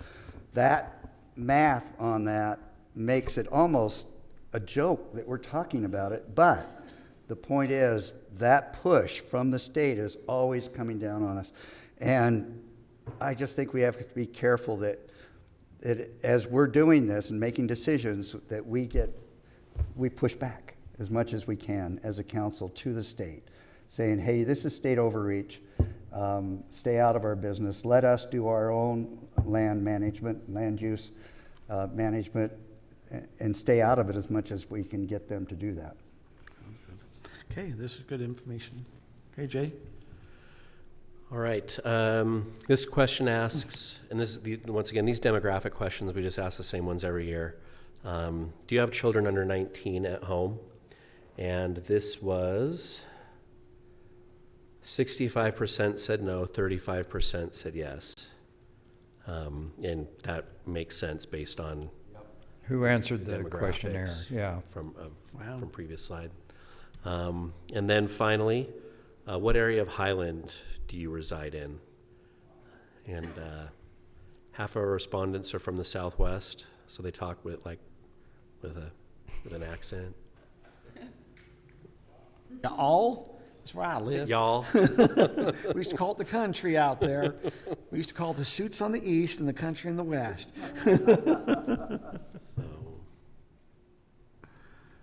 Interesting. On Northeast, do we know our population base? Is this reflective? Like if you go look how our population is set up in the city? It's a lot smaller. We have large lots. We have a gravel pit in that section. No, so but it's I'm a just lot saying, more. if you say, okay, of the 23,000 or whatever you're going to say, we have, 10,000 in the Southwest. We have, Exactly, so yeah. it'd be interesting to see if, because it helps us. No, but also if you look at elections, I know in election time, you might see that some of these areas are also the ones that vote higher, are the ones doing our survey. Mhm. Southeast has Ridgeview, which you would think would have a much higher population to complete the survey, but it didn't play out that way, which is interesting, I think. Do we divide the survey, the city up the way we do simply because it is convenient based on major roads? Yeah. Or do we think that there is some meaningful community of interest that is identified with each one of those? If it is the former, then seems like maybe we need to see if there's someplace else. If it's the latter, maybe we need to take a look and identify what we really see as those communities of interest. I think we use the dividing lines that we do because it's easier for people. Right. They go, okay, I know that I live south of SR 92 and east of Alpine Highway. Whereas we're like, well, I can't, if you're using a squiggly line to try and divide it equally up, like population wise, which I think would be great, but I think as far as getting people to give us an accurate, I just don't know. Yeah. So but we do what we do because it's easy for people to visualize. And we want the consistency in the data. We're going to have a historical record of this particular measurement in the way that it's measured. Do we, I'm not convinced that I care about historical measurement on this one. Do we use this question primarily to judge that, roughly 50% of our population is in Southwest, we're getting roughly 50%, just to make sure we're getting a reasonable spread, or is there anything else that we use this one for? And even compared to last year, is there an area that did not respond that was more responsive the year before? Yeah, that's what I'm looking at. Yeah, I'd say that's I'm been a the little main surprised reason. that Ridgeview isn't stronger here. We, once upon a time, and it's been a few years, we checked this against precincts because those had kind of followed that. So we kind of roughly guesstimated, right, precinct size. In theory, though, we could look at this and say, okay, so, do they like the roads better or worse Southwest compared to Southeast or something like that? We could, historically, we haven't, but that's a possibility. Okay. So we could look at, is there a better way to look at this? I have the results from last year up for this slide, and proportionally, they're roughly the same. Southwest is 48%, 53% this year. So there's, an adjustment of maybe 5% in either direction, but Northeast is 6% last year, 8% this year. Southeast was 18% this year and 16% last year. So they're all very much in the same ballpark year after year. So I'm very disappointed actually in the Southeast because that is Ridgeview and they're just not responding. Which could be not a terribly surprising thing because they're not accustomed to taking a city survey every year. So last year, the Northeast was 6%, the Northwest was 30%, the Southeast was 16%, and the Southwest was 48%. So where we see a kind of a big change is kind of that, well, the Northwest was responding 30% last time, and they were at 22%. So they were 30 before? Yeah, 30 last year and 22 this year for Northwest. So there was a. And that's our historically larger lots and. Okay. So that concludes the slides that I prepared about the results. Once again, we'll get the free results put on, sent to you, and you'll be able to review those, and they'll be on the website for people to see. And Do you have comments? Like you're saying the comments that people made yes, will be available for the last council? question of the survey invites people, if there's any topic regarding Highland City that you would like to comment on, please do so here. And that's what we have. And it would also include the responses for what funding would you like to see, Okay. outside of roads and other things that Has that all been keyed in so we have that information now? That I haven't separated that out from the other, hey, do this or do that, or we should look into doing this, but I can prepare information that maybe consolidates this is the park types that people put in for other, and this is the funding options that people put in even for their other other. comments, areas of probably, those are going to be the areas they'd like us to focus and maybe improve. Yes. Traditionally, I think that's what people would put in. So. Yeah. We need to hear some of those. Okay, any other questions on the annual survey? Just a little comment. So I was just thinking a little bit about the library. So we had 36% of people say they don't use the library at all. But yet 96%, or there was a large percentage of people that like and think the service of the library is good. So even though they don't use it, they think it's great. So I think that's interesting. Although they may have opted out with the I don't use it option on that that initial rating move quality. On to the next question. Right, could be. Just a quick thank you to staff for this, both for putting it together, getting it out, doing the analysis, and having a digestible thing here. I know that there aren't a whole lot of cities that do that, and I think it is a useful thing, and really appreciate staff's effort in getting that done. So thanks. I would like us to get creative in terms of how we think. What do we have to do? Because we're less than half what we were last year. What do we have to do to get that back up to 12, 14, 1,600? Do something controversial. Yeah, Question but about the other Longhorn than that, property. I just want to start thinking about that, and maybe have the staff and the council thinking about that. What can we do next year other than a controversial item? Well, okay, I think some of it, when you send it out in September, as school's going and they're busy with all their other sports things, It may I be do the think timing. some Yeah. of it you could look at timing, if the timing is correct. I do think we need to broach it, because 734, because I'm all excited about all this data, then I step back and realize, wait, it's only 734 people. That's not representative sample. I'm just saying, I think people are busier in September They are. than they are in other parts So of the month. let's Remember, be we went thinking away about from it. October because we were avoiding Halloween and we didn't want ballots to be out, right? We didn't want it to be an The reason we did it election. this year, we did not want them to be out with the ballot. Yeah, Of course. so, Well, I do think it's an opportunity that we need to try to figure out what we can do to make it better. You always could ask maybe some survey companies if other cities, where they found. I mean, we were always doing it in February. The problem is we felt like we were doing our budget retreats or things in January. We're getting the residents' feedback where they'd like us to focus in February. We can deal with that a year later. Yeah, kind of and so thing. so that's why we've tried to bring it up now. I like that. Is we can address some of those things as we go into the January time period, or you guys go into that January time period. Well, So I think the answer is to change our fiscal year to a calendar year. that's one thing. Okay, We're well, always now- trying to improve this and making it a useful tool for you, so feedback is always welcome, and Okay, and let's now thank you move for on. your Thank you for all that. Let's go down to the 4C, which is the Fling budget report. Okay. This chart here shows you a really, just a good overview of what we had this year. We were able to bring in $35,716 in revenue. That's fundraising, that's sponsorships, that's registrations for Stride, for the parade, all of those. It did not include registrations for disc golf or pickleball. We'll talk about that in a sec.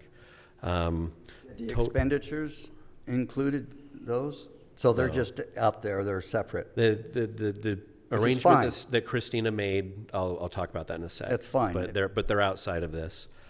Total expenses were $60,194. So when you take the revenues minus the expenses, we were at negative $24,478. You put in the $20,000 in council-approved fleeing funding, and that puts us at $4,478 over budget.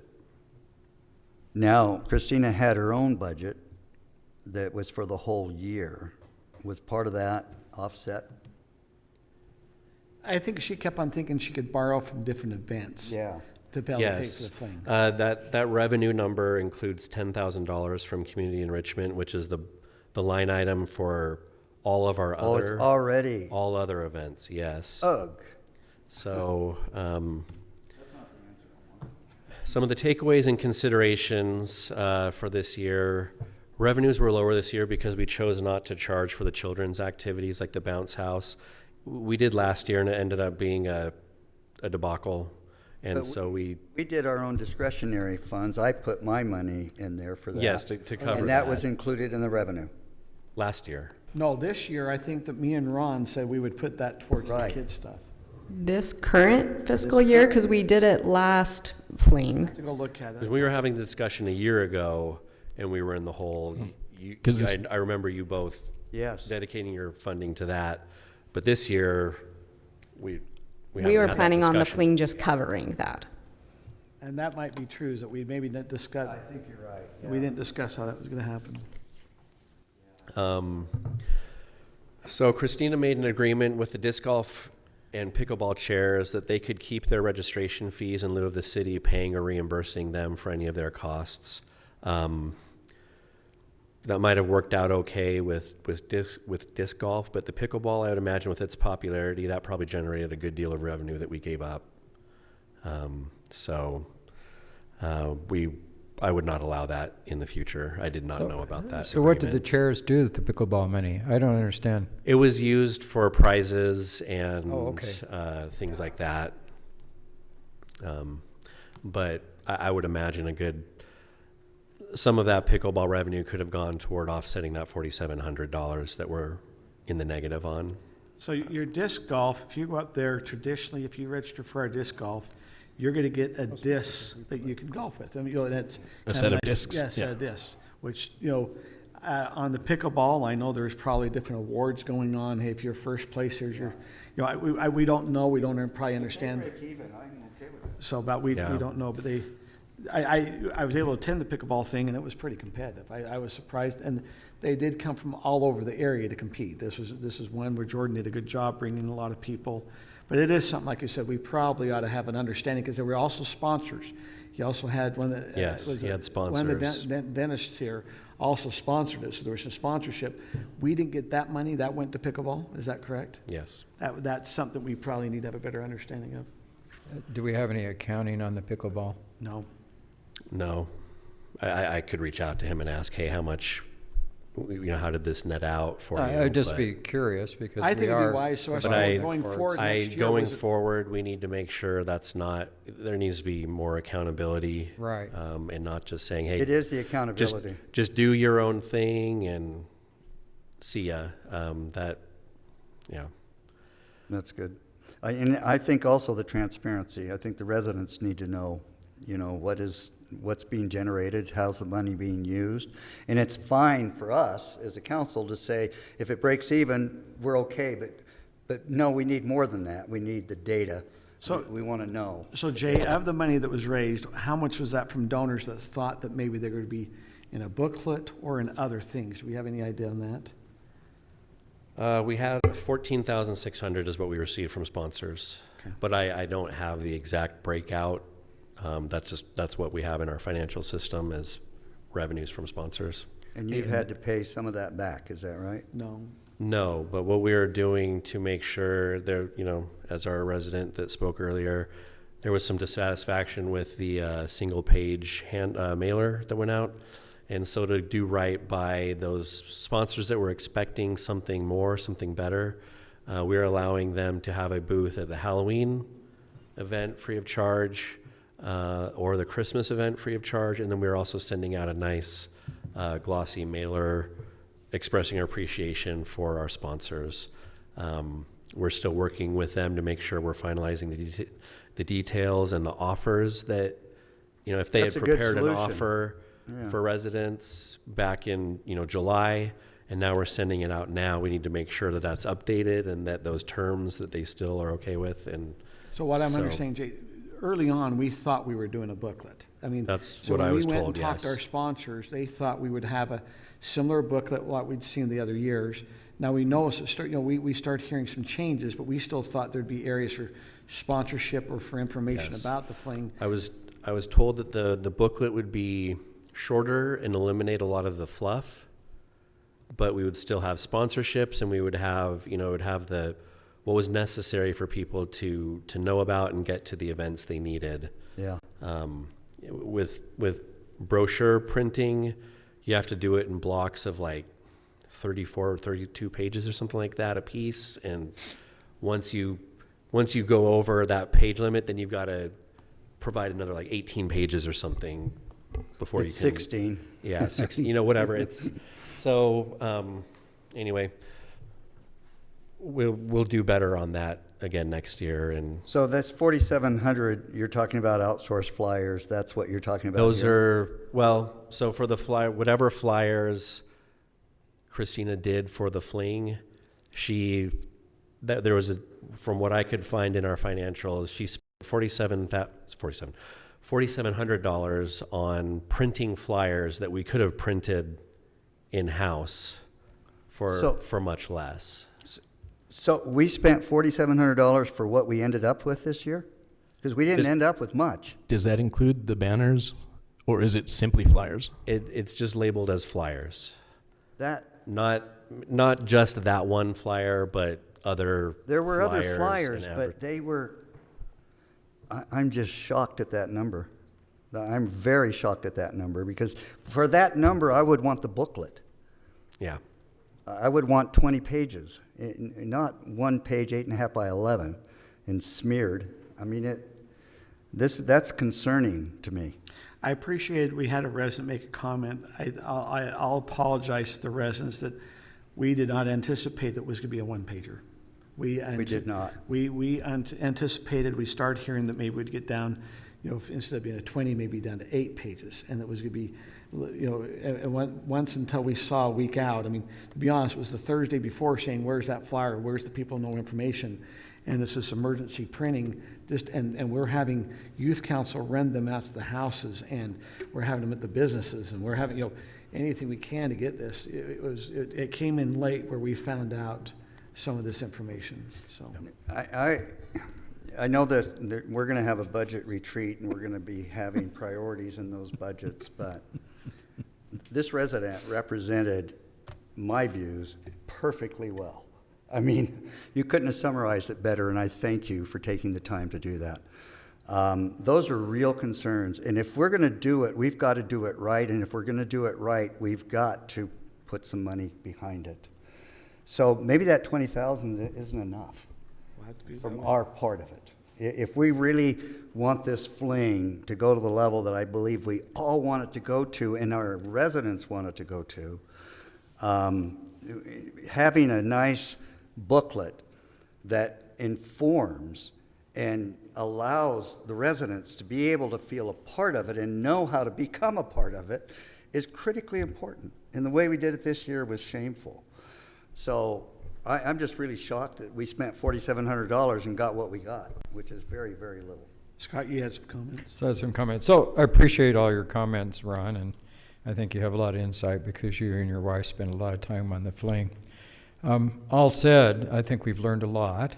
And I guess I'd like to hear from Aaron and Jay what you would recommend that we can do as a council and a city to maybe improve on the fling. Do we need a full-time events planner? Do we need to start planning earlier? What do you recommend? I think it's an excellent question and something very introspective to look at.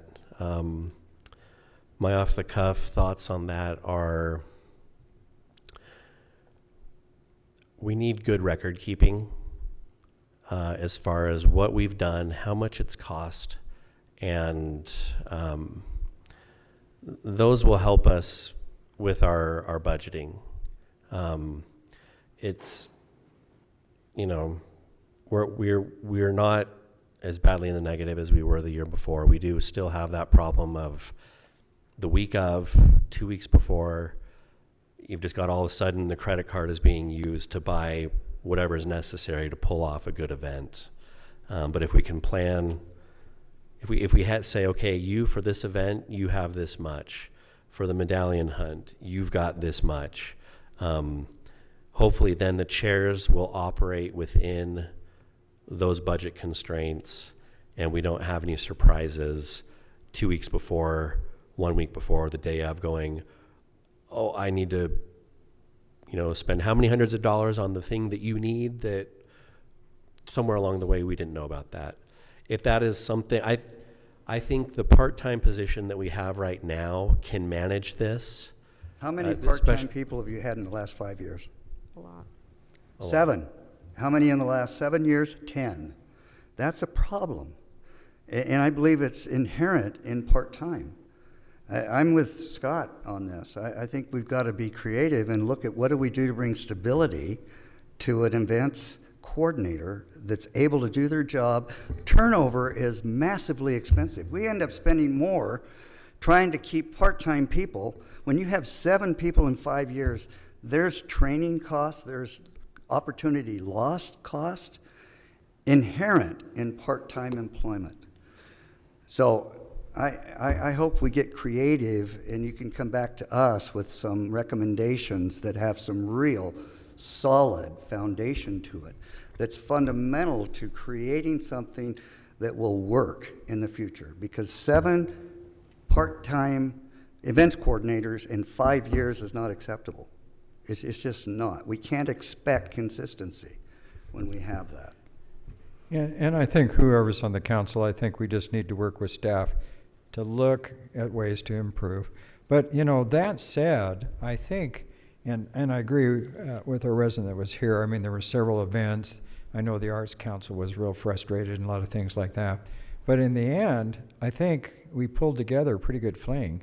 I haven't seen as many people to the parade as we had this year. Well, and I also thought we had a lot of people to the car show. I thought we had a lot of people to the concert. I thought that was great. Fireworks. I think there were a lot of good things. So I think we need to say, hey, there were good things. We can build on it and make it better. And we can certainly go back and make sure that we include the yard tours and better advertisement and all those things. So, but I think there were some really good things that we can build on as well. I thought, you know, as visual as the fling was one of the best, meaning when you showed up, I loved the lights, the way the park was set out. You know what I mean? Your car show was top notch. You know, you had your other kind of Irish dancers and things. I was worried how that was going. That actually turned out probably okay. The Polynesian. And then your Polynesian dancers Friday night had a big turnout. You know, there's things you learn. I think, you know, a manual, if I had to go back, and I'll speak now very open. I think some of the concerns we had, we had events coordinators that were coming in and trying to make the changes to the city as themselves without maybe, I didn't know where they had the authority to also go and do away with everything. Yes. Also, we're getting in a meeting in February and we're finding out, now I think the condensing down maybe helped us. So some of it was maybe our old ways. We learned some things that even some of those new ways were better. So it's like it was maybe a hard way to get there. But I do think we need a manual because I don't think our events person understood that there was be a booklet and they needed to go earn the money to help pay for the booklet. And so I think as they're looking at the budget, they're going, I can't pay for a big booklet because I don't have it in my budget. But they didn't know in April and May they were supposed to go out and raise that money to pay for the booklet. And I think that's information that was very vital. That's created. A lot of that is created because of the turnover. Yeah, some of it. But She was new. But if And we the had one a before manual- that was new. And the one before that was new. That's problematic. It's a system. It's a system problem. And we got to figure out how to fix the system. So that is something I think as a council you got to really look at. Can I ask a question? Jay, for the events that our resident mentioned that we didn't have, was that because of a lack of volunteers to do those events, or why? Because I love that medallion hunt. So one thing we decided to do this year, instead of having the fling spread out throughout a whole week, we condensed it to Thursday, Friday, Saturday, to try and create more critical masses of events that more people would show up to, so that the less popular events would have people, because of their proximity to other things. Like, I may be a car show guy, but I will never play horseshoes. But since horseshoes is there by the car show, maybe I will. Like, maybe this is the year that I decide I want to try horseshoes. So that's what we were trying to do by condensing it down. But that also meant that some of those, we did not have the outreach to some of those other events. This is what the mayor was talking about. There was some unilateral decisions that we weren't aware of, that some events were just left out, honestly. Well, like you talk about the gardens. Have you ever been to the gardens? It doesn't cost anything. That we maybe bring cookies or a little thank you, but it was the residents that were putting all the time in. And if you've ever went to some, you're going, there's some nice gardens in, and that was and that doesn't cost anything. But that was, you do need to have a volunteer to kind of help lead that. You have the baby show that wasn't going on, but if your volunteer was able, it doesn't cost the city extra money. But those were extra events they decided to do away with because of turnout. We used to have a dinner on a Monday night, and we've had terrible turnout on some of those dinners. The first year we actually seemed to be okay, but every subsequent year we just kept on bringing down. And so, but as we condensed it, our attendance was higher. The car shows brought out a lot of people. I think your consistency in that car show will only keep building. Your Friday during the day was very slow, which was the Battle of the Bands, because it led into the evening. We also had the crafts. For the first time, we had crafts on Friday. No one knew about them. I'm going to be our crafters didn't know what was going on. Usually we had a lot of crafts around, and I don't think our events person understood about that we wanted craft booths or things that, there's some of it, like you said, that losing of what was continuity. Need some consistency.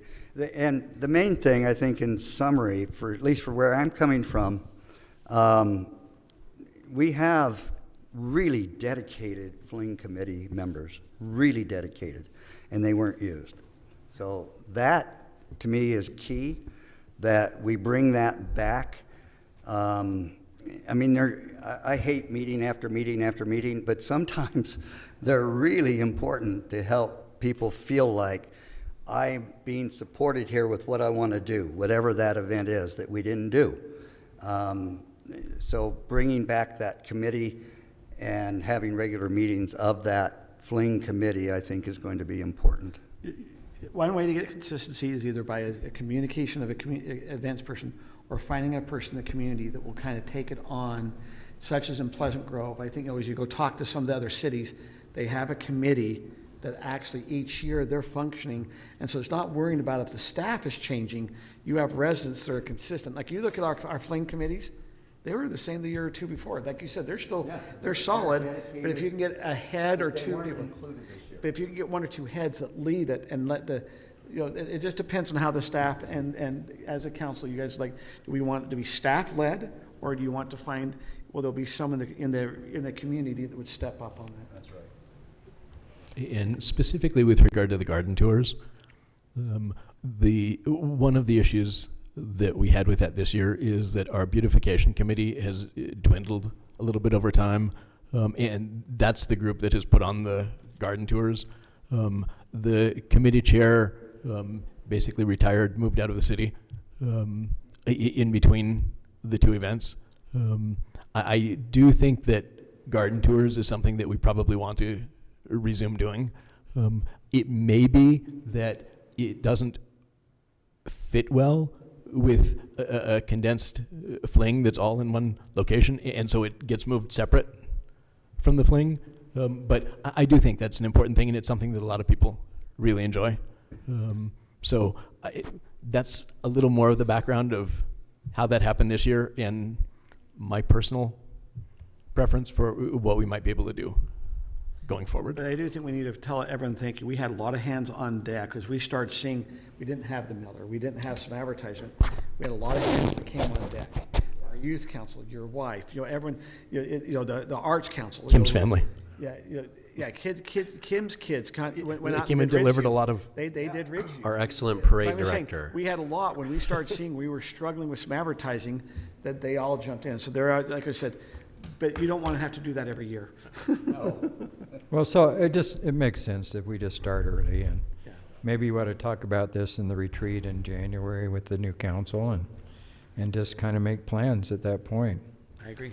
Not to belabor this, so a couple thoughts I've had as we're all talking. And when I look back at the 7 people in the past 10 years, the longest we kept anybody is 2, maybe 3 flings. I'm not quite sure on some of them. They've been long enough, I can't remember. But even some of the really great ones. And so if it seems like, to Councilmember Smith's point, even the great ones, we could only keep 2 or 3 years. And I think that is a result of the fact that it's part-time. I'm not saying you need to go full-time, but we've also had some really good flings in those times too. And so this is more of a level of service question for the council. Are you satisfied? I mean, we need to plan earlier, right? Christina came into this late, and I think we can still have a good fling with a part-time person.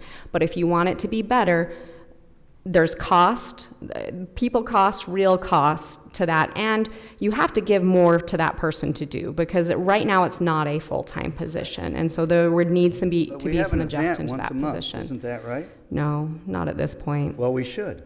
I know, but Ron, you have to be careful on, when you're saying full-time, you're talking 60 to 90,000, and you've got to have, what are they going to be doing? Because like you said, in January, February goes very quiet. We wait till Easter, that pops up. I mean, could there be other events? That's heightened, but you're going to have to fund We have a other general things. plan that specifically addresses the fact that we need more events to support our businesses. I mean, it's a community involvement goal, which you don't do without a little bit of funding. Well, no, I mean, if you want to, you could start saying, okay, we're going to have a quarterly thing with, we're not part of the chamber. Does that make sense?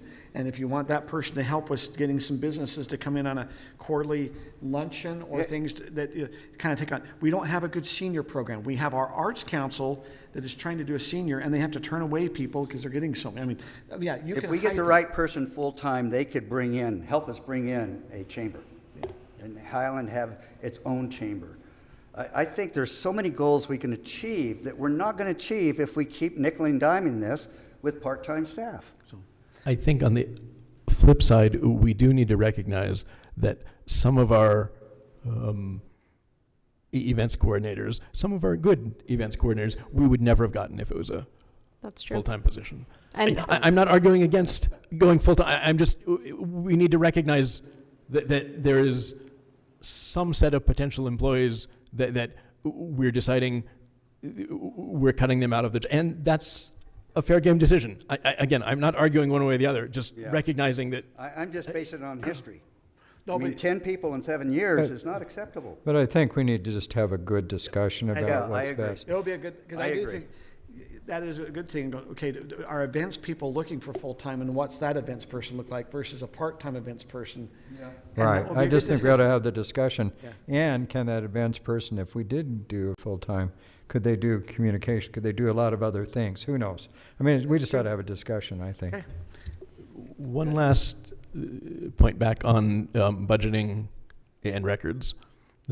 I think that identifying budgets early is a good idea, but I think so is recognizing that no matter how well we identify those, no matter how sure we are that we're staying within those, there are going to be last-minute emergency things, and setting aside some of the budget for that. It's very similar to how I would like to set aside some of our budget for, we know the council is going to approve things in the middle of the year.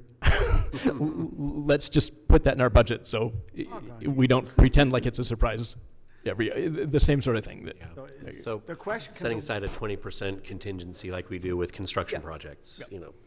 So let's go back. We're short. What's the plan right now on the aspects? What's the plan to cover the shortfall? We believe that with just some of the other line items in the budget, what we have left in community enrichment, we should be able to be okay.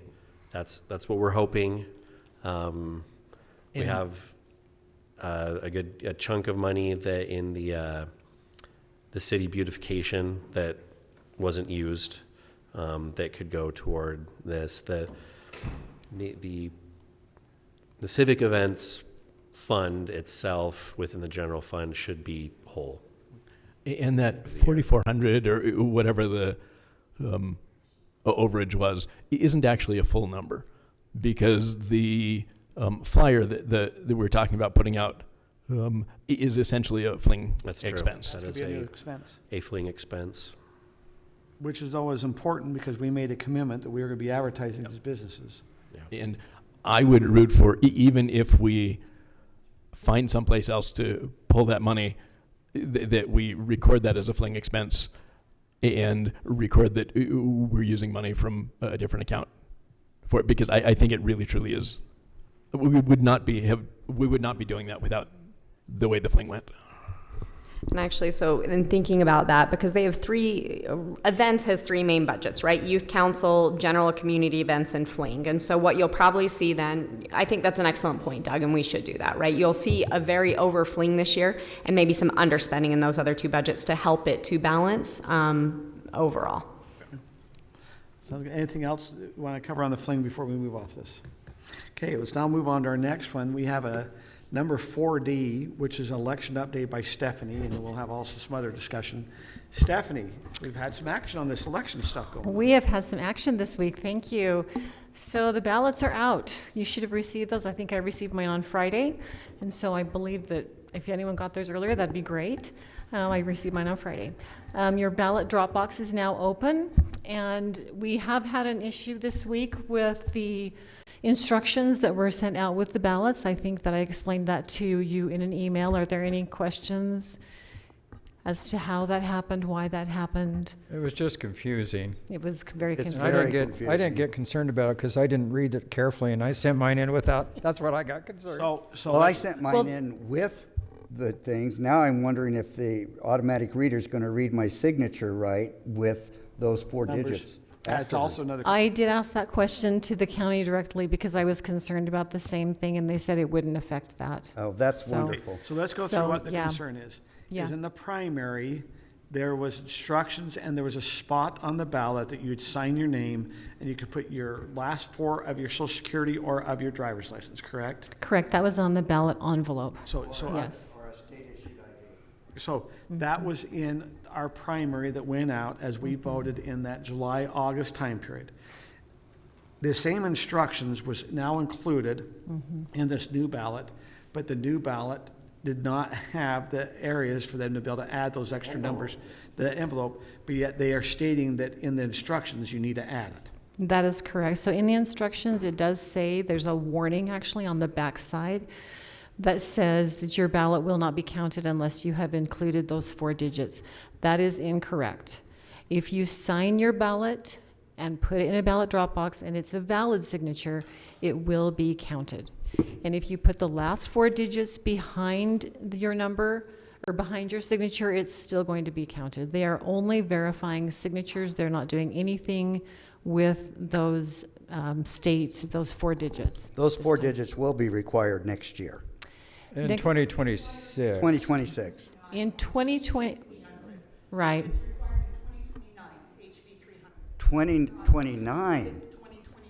Because Lehigh Press told me it was 2026. Start doing it next year to maybe get Utah.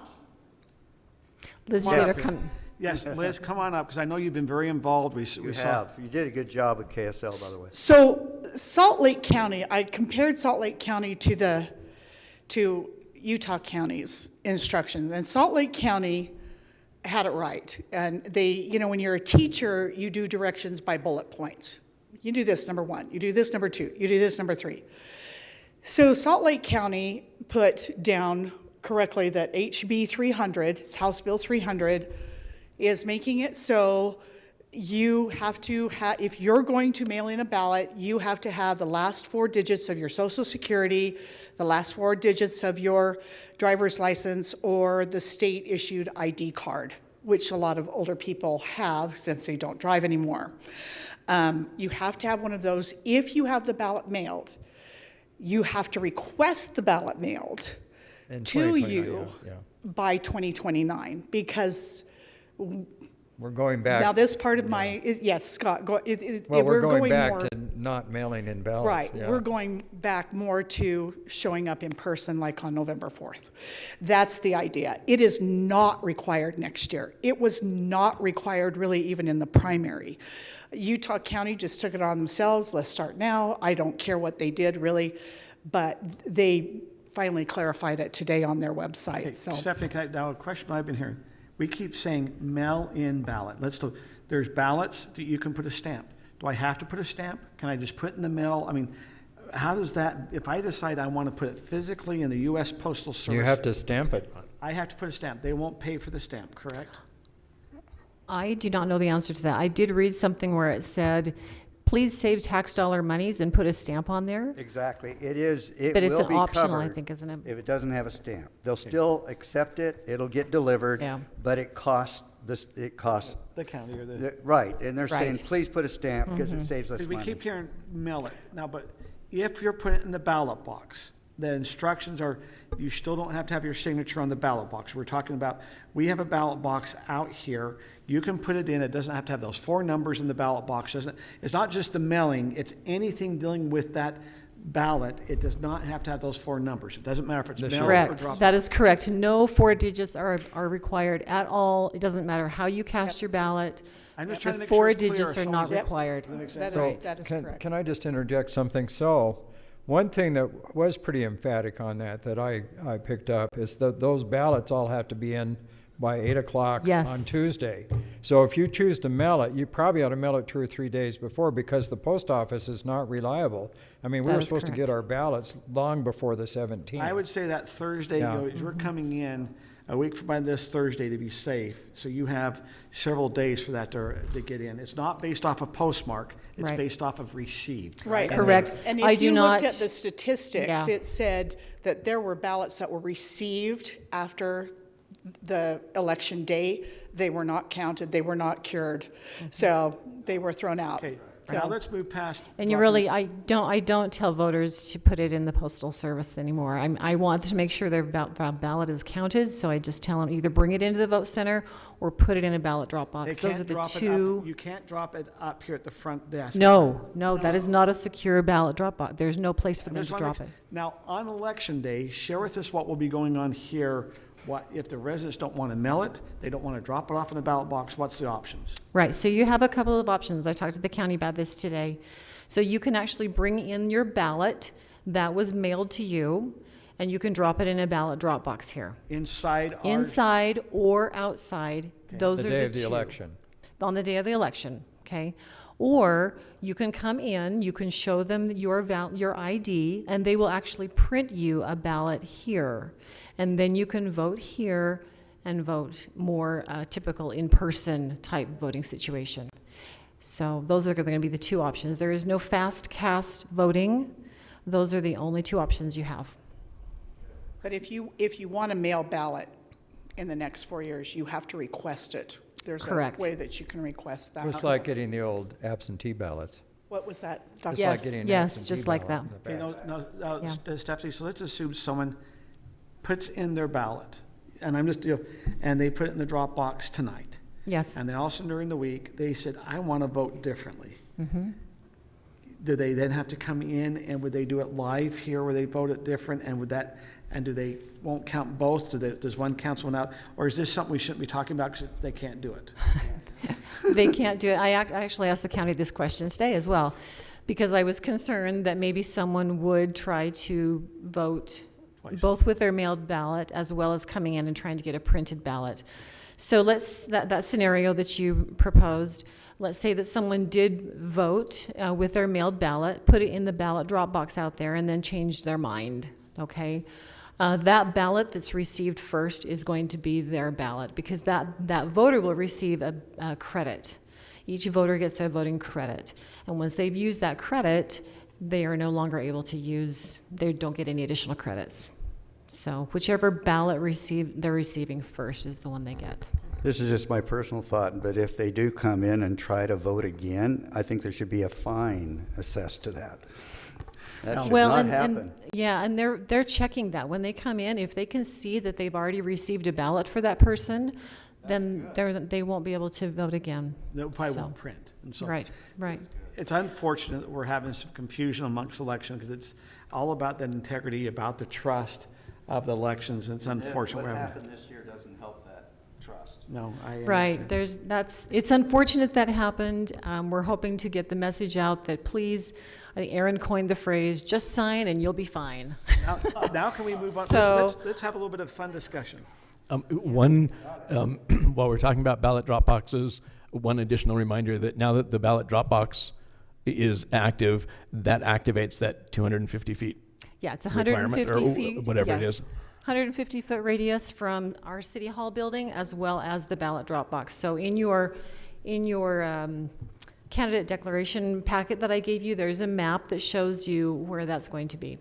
That's for candidates cannot be campaigning within that time. Right. So in that no area. signs. I believe nobody can be campaining, whether No you one are a can candidate campaign. or not. When did you activate the ballot box? Because I voted Friday in that ballot box. Well, it opened probably the day that they started mailing out those ballots. Oh, So, okay, yeah. so, okay. So it's been open. I Yeah. kind of thought you'd indicated it was just now. Yeah, no. It's been to active for a while. emphasize for those that are watching and listening, to quote Aaron Wells, just sign and you'll be fine. That's right. That And put is it in a ballot drop Just box. sign, you're fine. Honestly, We gotta that is do marketing. That's fantastic. it. Just sign, you're Just fine. sign and you'll be fine. That needs to be our mantra from now on until November 4th. Also, to That's quote right. our county clerk, I did this on purpose. Okay, let's now move on to our I have a election. couple more things I just want to remind Okay, you go about. ahead. Thank you. First of all, let's see. I want to remind the candidates that do you have the Halloween trick or treat street that is happening this Thursday. If you have not signed up to do that, you can still sign up, I'm assuming, right? But that's going to be possibly within 150 feet. That's it. That's with 150 feet. Now, if there is inclement weather that day and we have to move inside this building, you will not be able to participate. Well, So just so that can't you're we aware of that. participate as a member of the council? I mean, I wasn't yes, as planning a on having a council- booth. I was just going to stand with the council. As a and pass out council, candy. you could stand at the council table as long as Yeah. you're not wearing any campaign items.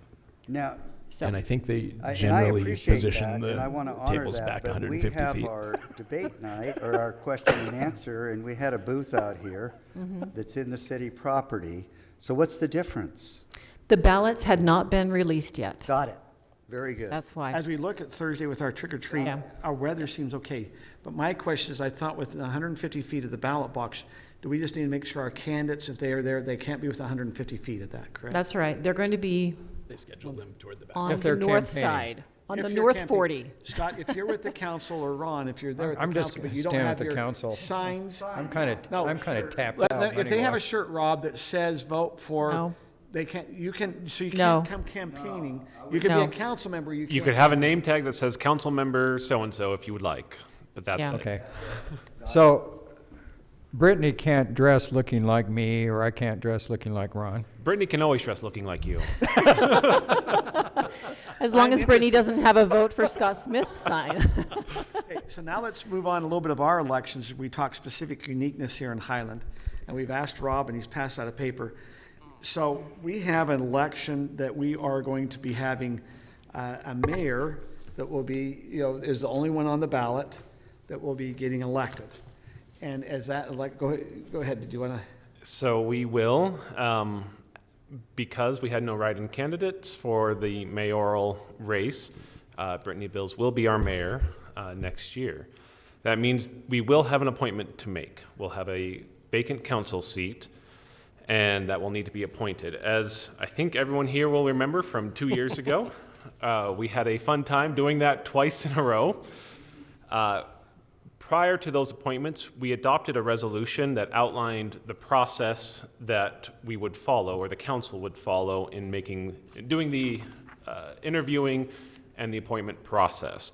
That's what we've handed out. It was Resolution 2023-31. We just wanted you to review this and see if there's any changes you'd like to make to the process. We have to work within the parameters of state law, but kind of in terms of how we go about interviewing people, how long we give them, order of questioning, state law doesn't give us direction on that. So those are things that the council can decide by policy. So we have this policy. We followed it before. It's just as we're coming up, we know we have an appointment to make. Please review this, and we can bring this back in November or December to update as we go into the appointment. But the goal is that we would have those interviews associated with the first meeting in January. Well, so that's the second point, Ron. Yes, please. Before we hit that, is it fair game at this point to talk about changes to this procedure that we would like to see? Sure. There are two changes that I would like to make. The first is that it is permitted, based on my reading of this policy, but not explicit, that after the interview portion, where all the candidates are asked questions and can respond, I believe it is permissible under the policy for the council to have discussion before voting, but I would like to add something to make that explicit, that if the council would like to discuss things before casting votes, then great, there's a step for that. So how, can I ask, let me ask the logistics. Would you discuss in front of the candidates? Yeah, that's the only way we can discuss. It's actually very specifically, because this has happened in other cities, they wrote into the Open Public Meetings Act, you cannot discuss the appointment or any candidate or do any interviews or anything regarding appointments in a closed meeting. So it is very much, you have to talk about them in the public if you're going to talk about them. Or you just ask your questions and then make your votes. And I'm not sure that that's necessary. Well, and my thinking is that if we explicitly list it as a step, then we can clearly decide that, yes, we would like to have discussion. If there is no discussion, then it is a... And then nobody really would say anything. I think, I'm just going through when we had that little 3-month appointment and my thoughts during that. Those were my thoughts. And I'm not sure that I needed to know what Scott was going to vote for or anybody else. I'm not sure that I see the value, but I'm not against it. I'm not saying we shouldn't do it, but I don't know for myself that I see the value. Doug, are you thinking there might be saying, hey, as we've looked at the candidates, there's some that are closer in these things we might want to, I mean, are you trying to talk that you'd almost try to discuss back and forth who should be advanced, or are you thinking just about the qualities they're looking for in a candidate, or what is it? Whatever we want. I have heard, I believe, from everybody on council that we very much value hearing each other's opinions and thought processes, and that helps us make better decisions. This seems like a critical decision for us to be making, and so it seems like we shouldn't deny ourselves that opportunity. Belay my last. It's a Navy term. Belay my last. I agree with Doug on that. Okay, let's look at some of this can happen before. There's discussions that can happen before you come in for that vote of going, what type of individual? Right. I think the one concern I could see, if you're having an open discussion, you might have that council person you're going to be doing, and if something negatively came up, it puts you already at a negative of them when they now get appointed. And that was one of my concerns, but the other side of that is we don't say it. I mean, we're just careful with what we say, but at least we have the opportunity to say it, because Doug's right. I've made a lot of decisions different than I thought I was going to make because we had a discussion about it. But I'm not sure it'll apply here, but why not at least make the option available? For myself, I doubt I would use it, but I don't want to deny anybody else. So let me ask a question, and I understand the discussion here. So Rob, it's interesting, when I was at the North Point Waste Management yesterday, we actually had our open meeting training for some reason at the end of the year. And there was a discussion about, and the attorney there felt like it was okay for individual council members during the council to text each other and quiz each other. What is your opinion on that? I would pretty strongly oppose that. There is an allowance in Open Public Meetings Act for electronic messages outside of the public meeting. So Right. emails, texts outside the meeting, that's expected and allowed. During it, I think it violates, at the very least, the spirit of OPMA, where it says conduct your discussions during the public meeting openly. So that's where I would be hesitant to say, yeah, text each other about, I mean, if it's a, hey, my child's out there, can you go help them in? That's not a problem. If you're saying, how are you going to vote on this upcoming item? I think that would be something I'd be. I think we have a better attorney than North Point has. Well, I just thought it was kind of interesting. And of course, that was a special service district board. I'm not sure that I just thought it would be interesting to ask your opinion. Yeah. Because I guess I can see where Doug's coming from, but I'd have a really hard time if I have a bunch of people out there and to say, to just say what I really think. Well, I like this candidate better than that one because, I just think it's kind of really uncomfortable. Yeah. That's what I want.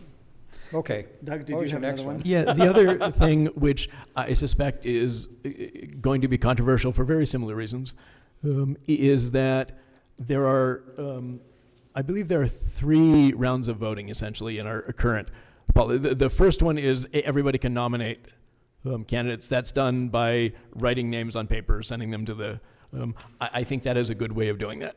For subsequent rounds of voting, it specifies by secret ballot, and I believe that there should be voice votes.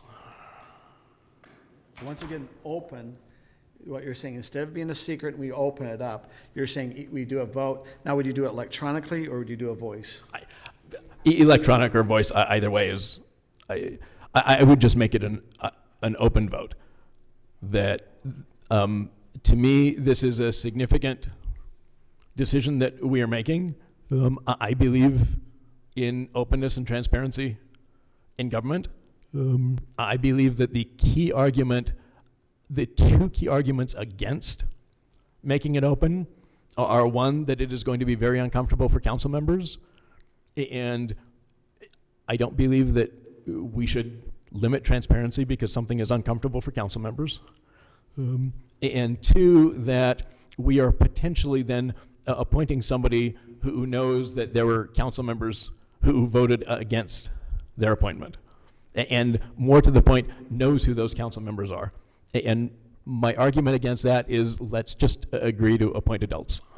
The transparency, I don't know that it's council member specific. I think the outcome is the outcome. This person had more votes. This person moves on to the next round. I look at what was done in the last 2 times that this was done, and I think the transparency is there, and the public knows who was selected. They know basically, if they do the math in their head, how many votes they got. And the bottom line is, I don't see that. What's problem are we trying to fix? Or is it just the transparency that you're trying to enhance? The transparency, I believe your same argument holds true for any decision that the council makes. Yeah. That fundamentally, your argument is we should do everything by secret ballot. No. If that is if the outcome is the only thing that matters, and the outcome needs to be transparent. Yeah. It is interesting because all of our votes are open. Does it make sense what we're saying? They are. I can argue both And sides. neither one of these are anything. Neither one of these are anything that we need to, or more to the point, can decide this evening. So, I think the I would most like to have that we more are looking time. for is this something that folks are interested in saying, yeah, let's consider at this point, or is it something that let's just decide, yes, nobody has any interest in these, and so let's just shut it down. I would like to consider it. I think you make a good point, Doug. Yeah. One that I really need more time to wrap my head around. Because I don't want to argue for less transparency. I just don't want to do that. And yet that's kind of what I'm feeling like I'm doing if I say let's not change it. Let's keep it the way it is. it's not as transparent as what you're talking about. So I've got to have some time. Well, and Brittany just brought this up, and I think this is a very valid point. The problem is, and I appreciate what you're saying, Doug, and I appreciate the discussion. I personally was sitting here thinking I'm going to be real uncomfortable saying, okay, I'm not going to vote for this person, and this is the reasons why. And then if they get on the council, then there's always that kind of a little bit of ill feeling when you do that. I'm a little uncomfortable with that, to be honest. I'm trying to figure out how to do it best. But what Brittany's brought up is we're not going to be able to vote on changing this before the election. And so if we change it after the election, then then it kind of looks like we're changing the rules depending on who won an election. And I think you have to be kind of careful with that. Do you know what I mean? So you change the rules after. I don't know. I take your point, and I would have preferred to address this earlier in the year than now, but we've had lots of other things that showed up during the year, and this is one of those things that isn't a like the budget, it has to be done today item. So I think that's why it ended up. But it's kind of, I don't know, if you change the rules after the election, you just kind of wonder, because these are the rules we used 2 years ago. So we change them after the election, I don't know, it would be before the appointments. Ultimately, I'm not sure that the election is particularly relevant in this case, because we're already talking about looking at the rules. We know there's going to be a vacancy after the election. I'm not sure that the election is the crux of the dividing point. But that having been said, I take your point that I have had discussions about timing that we do things simply because of optics around the election.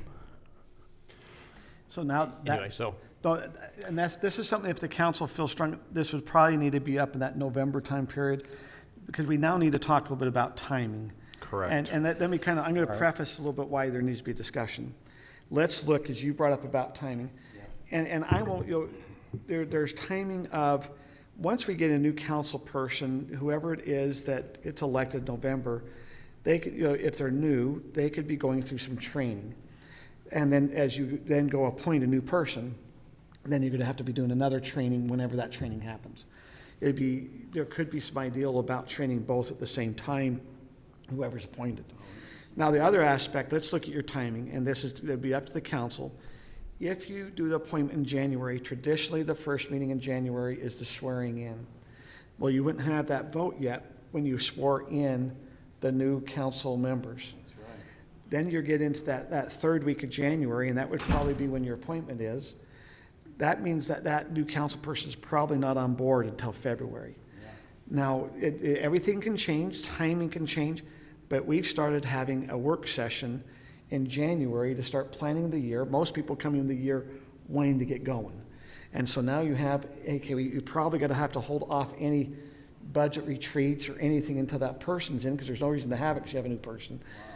So there is some discussion about, and this will probably be really up for the new mayor to make a decision on the timing, but do we move up the timing? And Rob, this will be kind of the question, maybe you go through the council. If the timing is moved up so we can get the new council person in before, and they can all be sworn in January, what does that timing look like? What's the dates that need to be met? What would happen with Brittany if she's on the council currently and she's not, not the mayor? How does that all work? So to clarify, the council cannot choose. The council chooses the timing of your appointment meeting after the vacancy occurs. But there are kind of two general timeframes that appointment could occur based on current council member and future mayor Bill's choice. By default, if no action is taken, come January 5th, first Monday, Brittany will be mayor, and therefore council seat will be vacant. That triggers the vacancy process theoretically, we could hold, we could do there's a notice process. You have to put out a notice to the public to get applications and submittals, so you have candidates. How many days' notice is that? It's a minimum of 14 days. We like to go a little bit longer because that's a really short time to let people know and then try to get things and then put together a packet for the council to read through. So we try to do, more 3 to 4 weeks, so we have a little more time to get applications and then put the information together for you all to consider. So depending on timing, it might be we're looking at putting that out in the middle of December over Christmas and hoping people are paying attention to city events then, or we're waiting until January. Again, that's the default. If nothing else happens, we'll have a vacancy beginning of January and we'll be appointing at some point after January 5th. The other option, and just so the council is aware, I ran this past every municipal attorney that's part of the Municipal Attorneys Association in Utah, and they all agreed with my reading.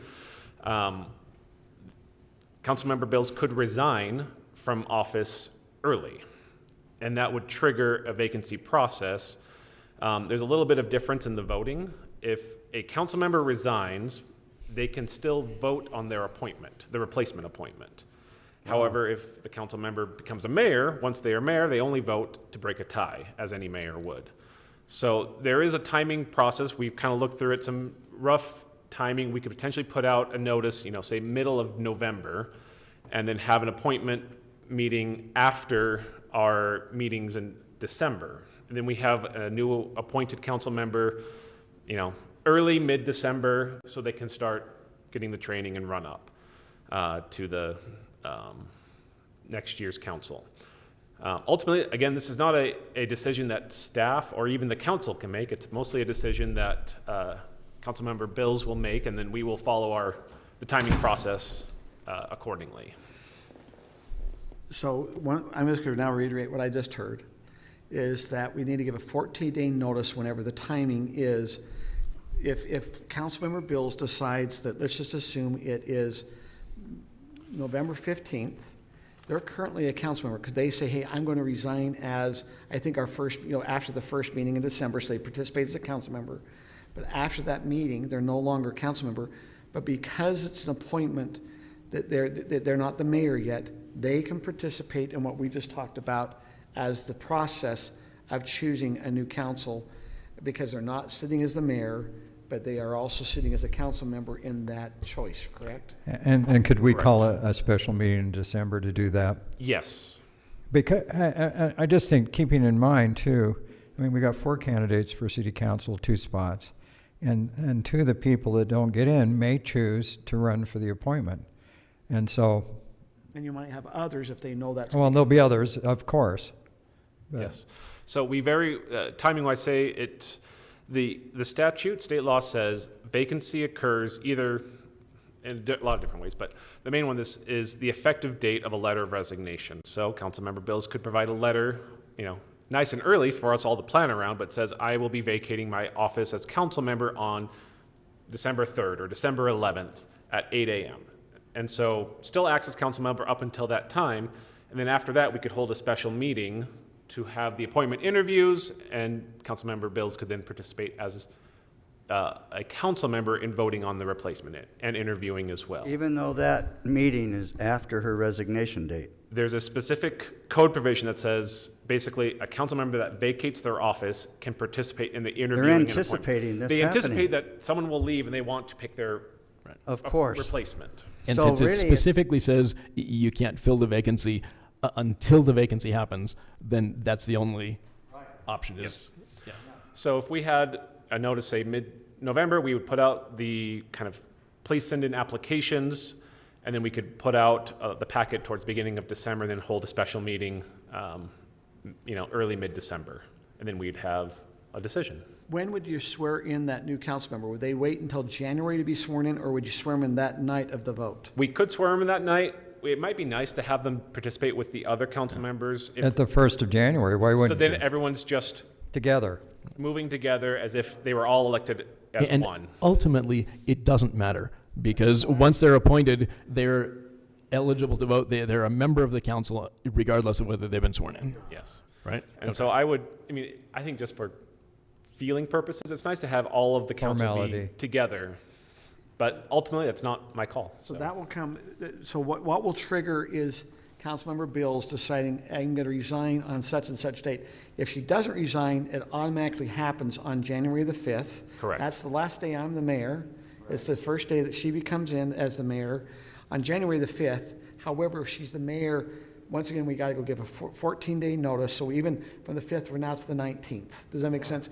And they start, that's why we're just saying that will be up to Councilmember Bills to kind of say, okay, when, because I can see some of the timing. You're also now in that February time period before you can kind of really get going. I think we made a good argument to do it sooner than later. That will be up to her. But that's up to Brittany. That's up to her. And if we do end up doing this, making an appointment before noon on January 5th, then there is an additional change that I would like to make in our process to allow council members elect to take part in the questioning of candidates. That we cannot let them vote. But I don't believe my reading is that there's nothing in state law that prevents them from taking part in the questioning. And that seems like a very reasonable thing to do. But I think it's important to keep the whole council intact because aren't we passing the general fund? Or not general plan? I mean. That first meeting in December, we really need to keep the council intact. It's the general plan night. Right. Yeah, so it'll be after that first meeting. Yeah, so I think looking at the dates, what were we looking at the 9th of possibly December, or was that the right? If on the she 11th. decided, Brittany, were you looking, if you decide to do something, it'd be maybe like December 9th, or what are you thinking? I'm not thinking. Okay. So, but she just brought up a very good question. I'm sorry. It's okay if I bring this up? Okay. So the questions she brought is if either Ron or I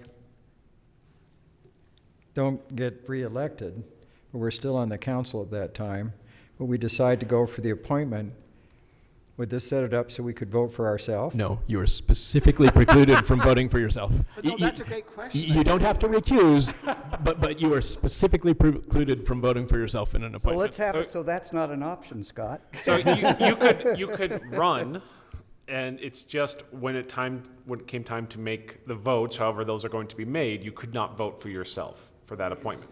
Ask questions. Still ask But questions. You can participate in the vote, you just participate can't and vote for yourself. someone else to fill the appointment. Now that's be the. But you let's could vote play for through this. someone else. So we have one of our council members that doesn't make it. And I'm sorry, just if there's questions, so would they be out in the audience, or I mean, because we'd ask them questions. But when it comes time to vote, if you look at the numbering, it could be that if you come to a 2-1 vote, they weren't there in their.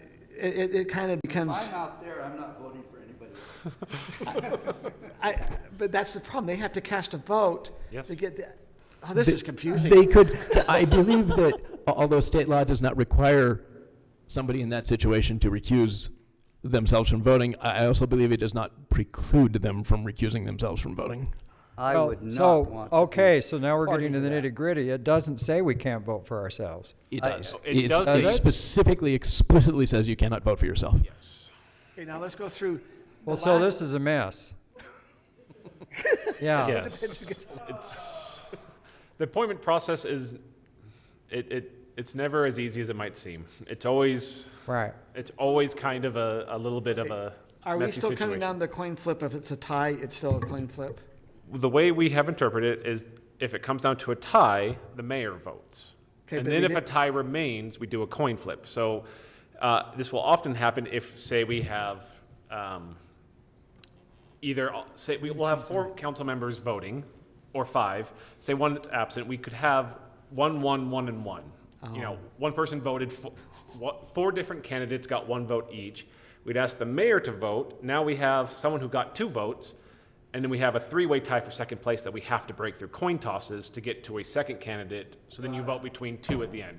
That's what happened with Ron, I believe. We had someone who got, we asked the mayor to vote. We had someone who came in first, but we had to break the tie between the second place votes, and we did the coin toss. And then the final vote was from the council on between those 2 candidates. So we will follow that process again of if there is a tie, we'll first ask the mayor to vote, If the mayor's vote does not break the tie or result in another tie somehow, then we will have a coin toss, which is still the process in state law. The coin toss is, It's required by state law. They tried to change it last year to. I thought they tried to change it, yeah. They That's what I tried to change thought. to But a the game of coin chance. toss does not select. The coin toss just means you're not eliminated. It means that there's two people and you can only do one, so only one can move forward, but it's still down to two, and it requires a majority vote, two-third majority vote. In this case, it was 3 council members. 2/3 majority voted me in. It Well, doesn't. coin toss. It doesn't require a 2/3 majority. It is Oh, a I simple know that. majority. Simple It did majority, because right. there were only We 3 can- right. council members. Okay. Yeah. Because, are you guys okay? Liz has possibly some questions. I'm sure your mind is going, all of our minds are going. The reasons we're trying to talk about it is because we need to understand what the options are coming up. Well, I thought this was a little more informal, so I don't mean to be flippant either. But going back, first of all, you really already figure out who voted for you I know, and who we voted. already kinda Because, knew. right, I mean, it's not hard. At least it wasn't for me.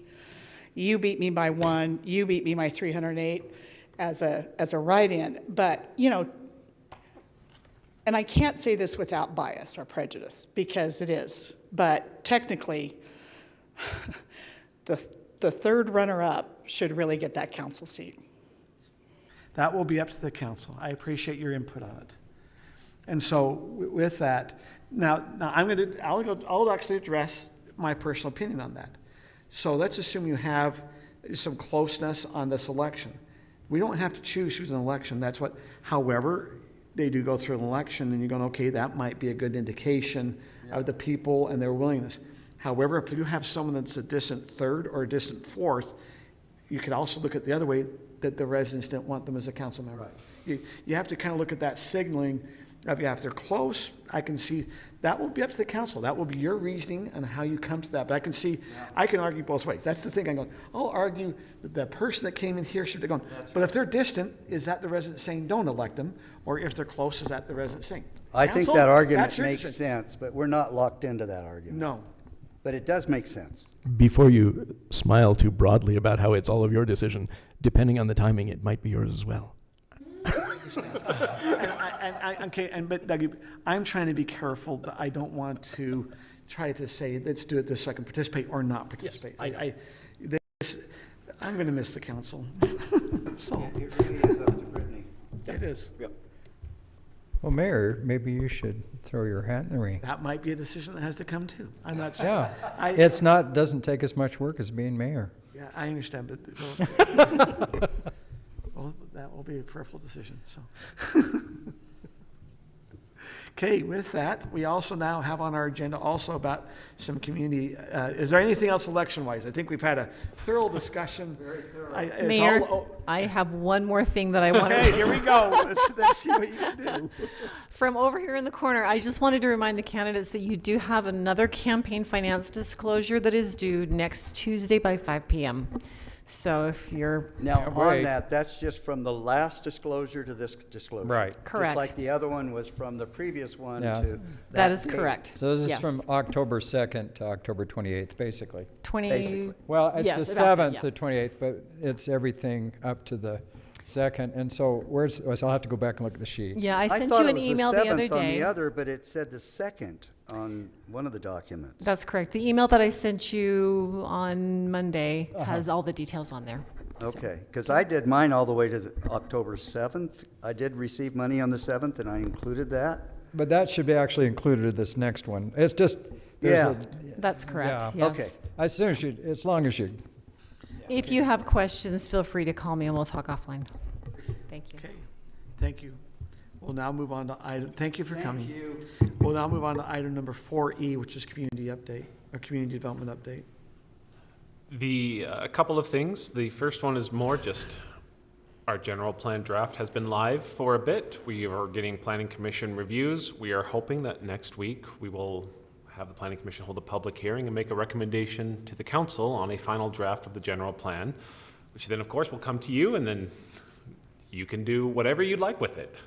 We'll plan to follow the same process we did with the Planning Commission, which is we'll present it to you in November.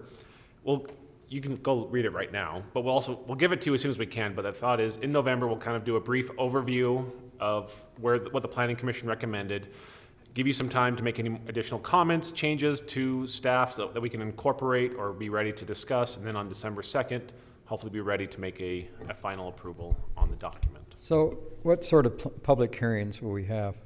Planning Commission will hold a public hearing and you will hold a public hearing. Our plan is on December 2nd for you because we want more for the public to comment on the version of the draft that you are about to adopt. So there might be a couple of minor tweaks that you give us, say, put this into the draft for us to approve on December 2nd. So we want that to be what the public comments on.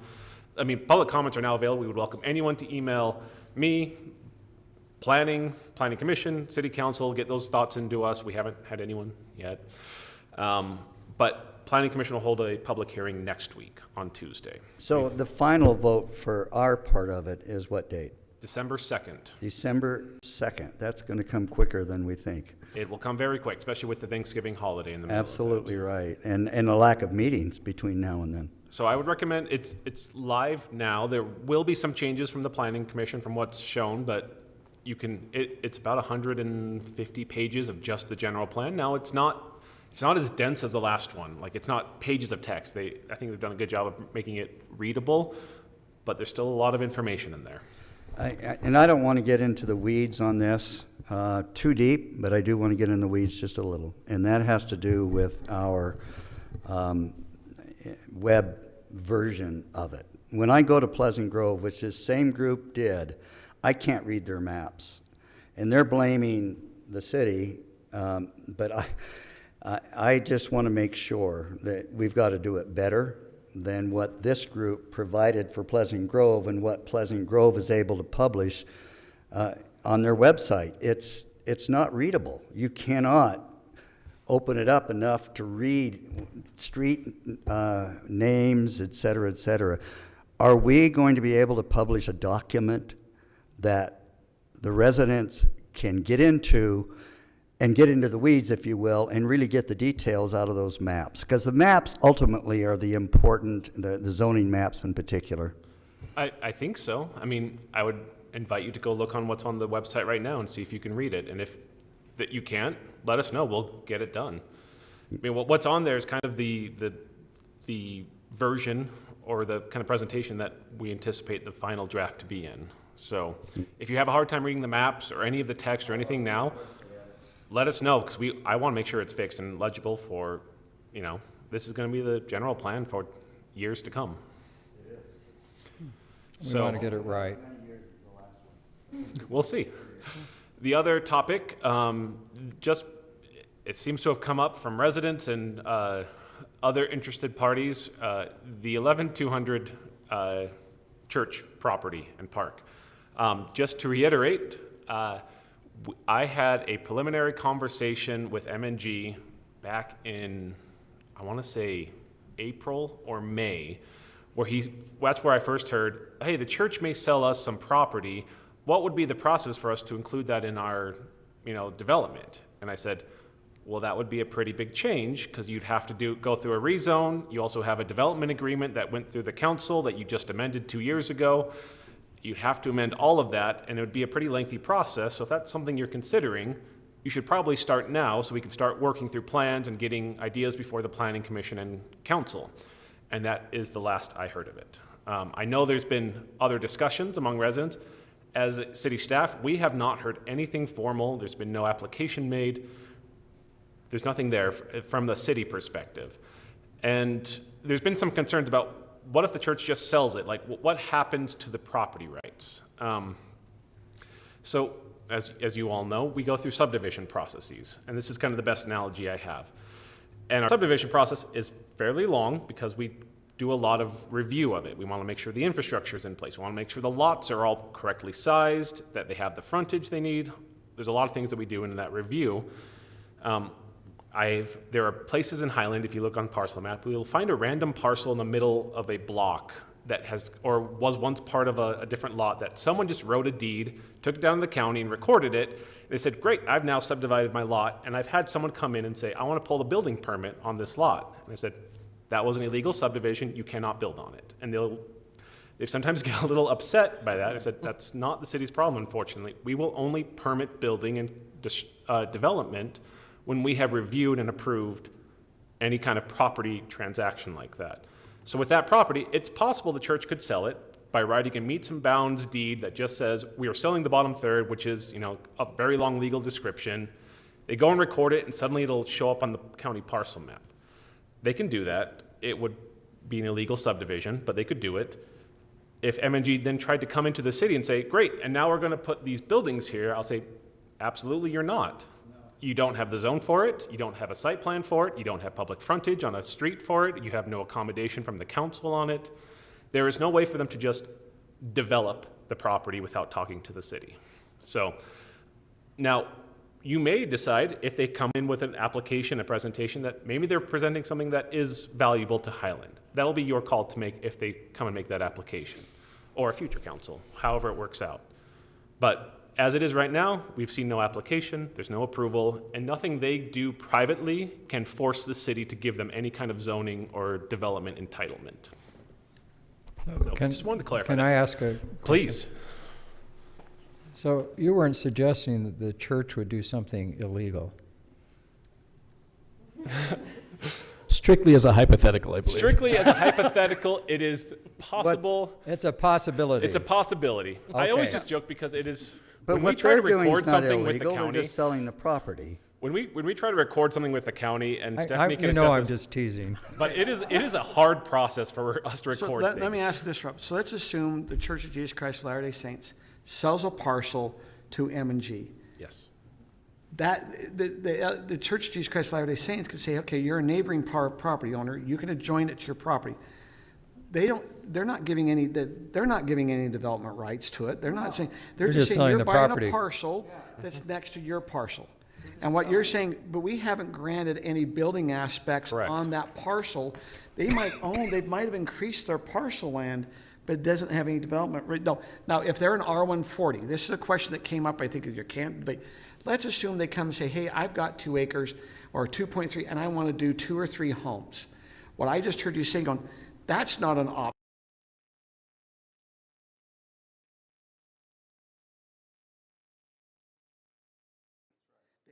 Attach it to they can make it a nice, the question is, let's assume in their plan, they can't even move one of their buildings on it without coming into us. So that's just extra property, part of their parcel. Correct. And in fact, their development agreement requires them to install a screen wall, because it's a commercial district bordering a residential district around all of their property. So they have it on the one side, and they've been told repeatedly, and it's been in our approvals to them, you have to build that wall along the northern side of your property. Even if you own the property on the other Even if side. they own the other property. So right now, they'd have to wall off their connecting property as the development agreement currently The states. fact that they're not talking to us, and if they end up buying that property, they're going to be in a really vulnerable position, because it's going to be hard for any one of us to look at what they want to do, unless it's a real home run for the city, and I don't know what that would be, to be honest with you. It seems wrong that they're going to buy a piece of property without talking to us about the possible use of that property. Maybe they just want to expand their parcel. And One little park. But even and if use it for what? It's a vacant lot. They could use it as a park. They could put grass in it and have it for a They nice- could, that'd be wonderful, and they can take care of that grass. And even if the current owner decided to have a different configuration of what they're selling and allow, say, 56 feet out to the road, that would still be a subdivision process that would have to come to the city, is right? Correct. We'd have to approve a plat, we'd have to see, they'd have to build a road, and we'd go through the entire road and utility review and approval process, so. Now let's flip it the other way, because we had some residents that wanted us to do a park. The problem is, we don't have access as a city to that property. So what park how are they going to get to it? They go, oh, we'll go to the church. We can't give them that right to go to that property, because we don't have that access. That's what you're talking about. So it really comes in, there has to be a process they have to go through, unless they keep it as open ground. They buy it, they could keep it as a baseball diamond. Maybe they rent it out as a commercial baseball diamond. It'd be a skinny one. We don't know. The thing is, at this time, we've not heard from M&G. No. So since our conversations in April, it's been pretty benign, correct? No, we had a conversation, as the council may recall, in the general plan workshop regarding, should we explore doing some kind of mixed use? And there's kind of we're open to looking at it. And so I actually I tried to pass that along saying, hey, just so you're aware, there's this conversation, you may want to review the meeting if you're interested in that.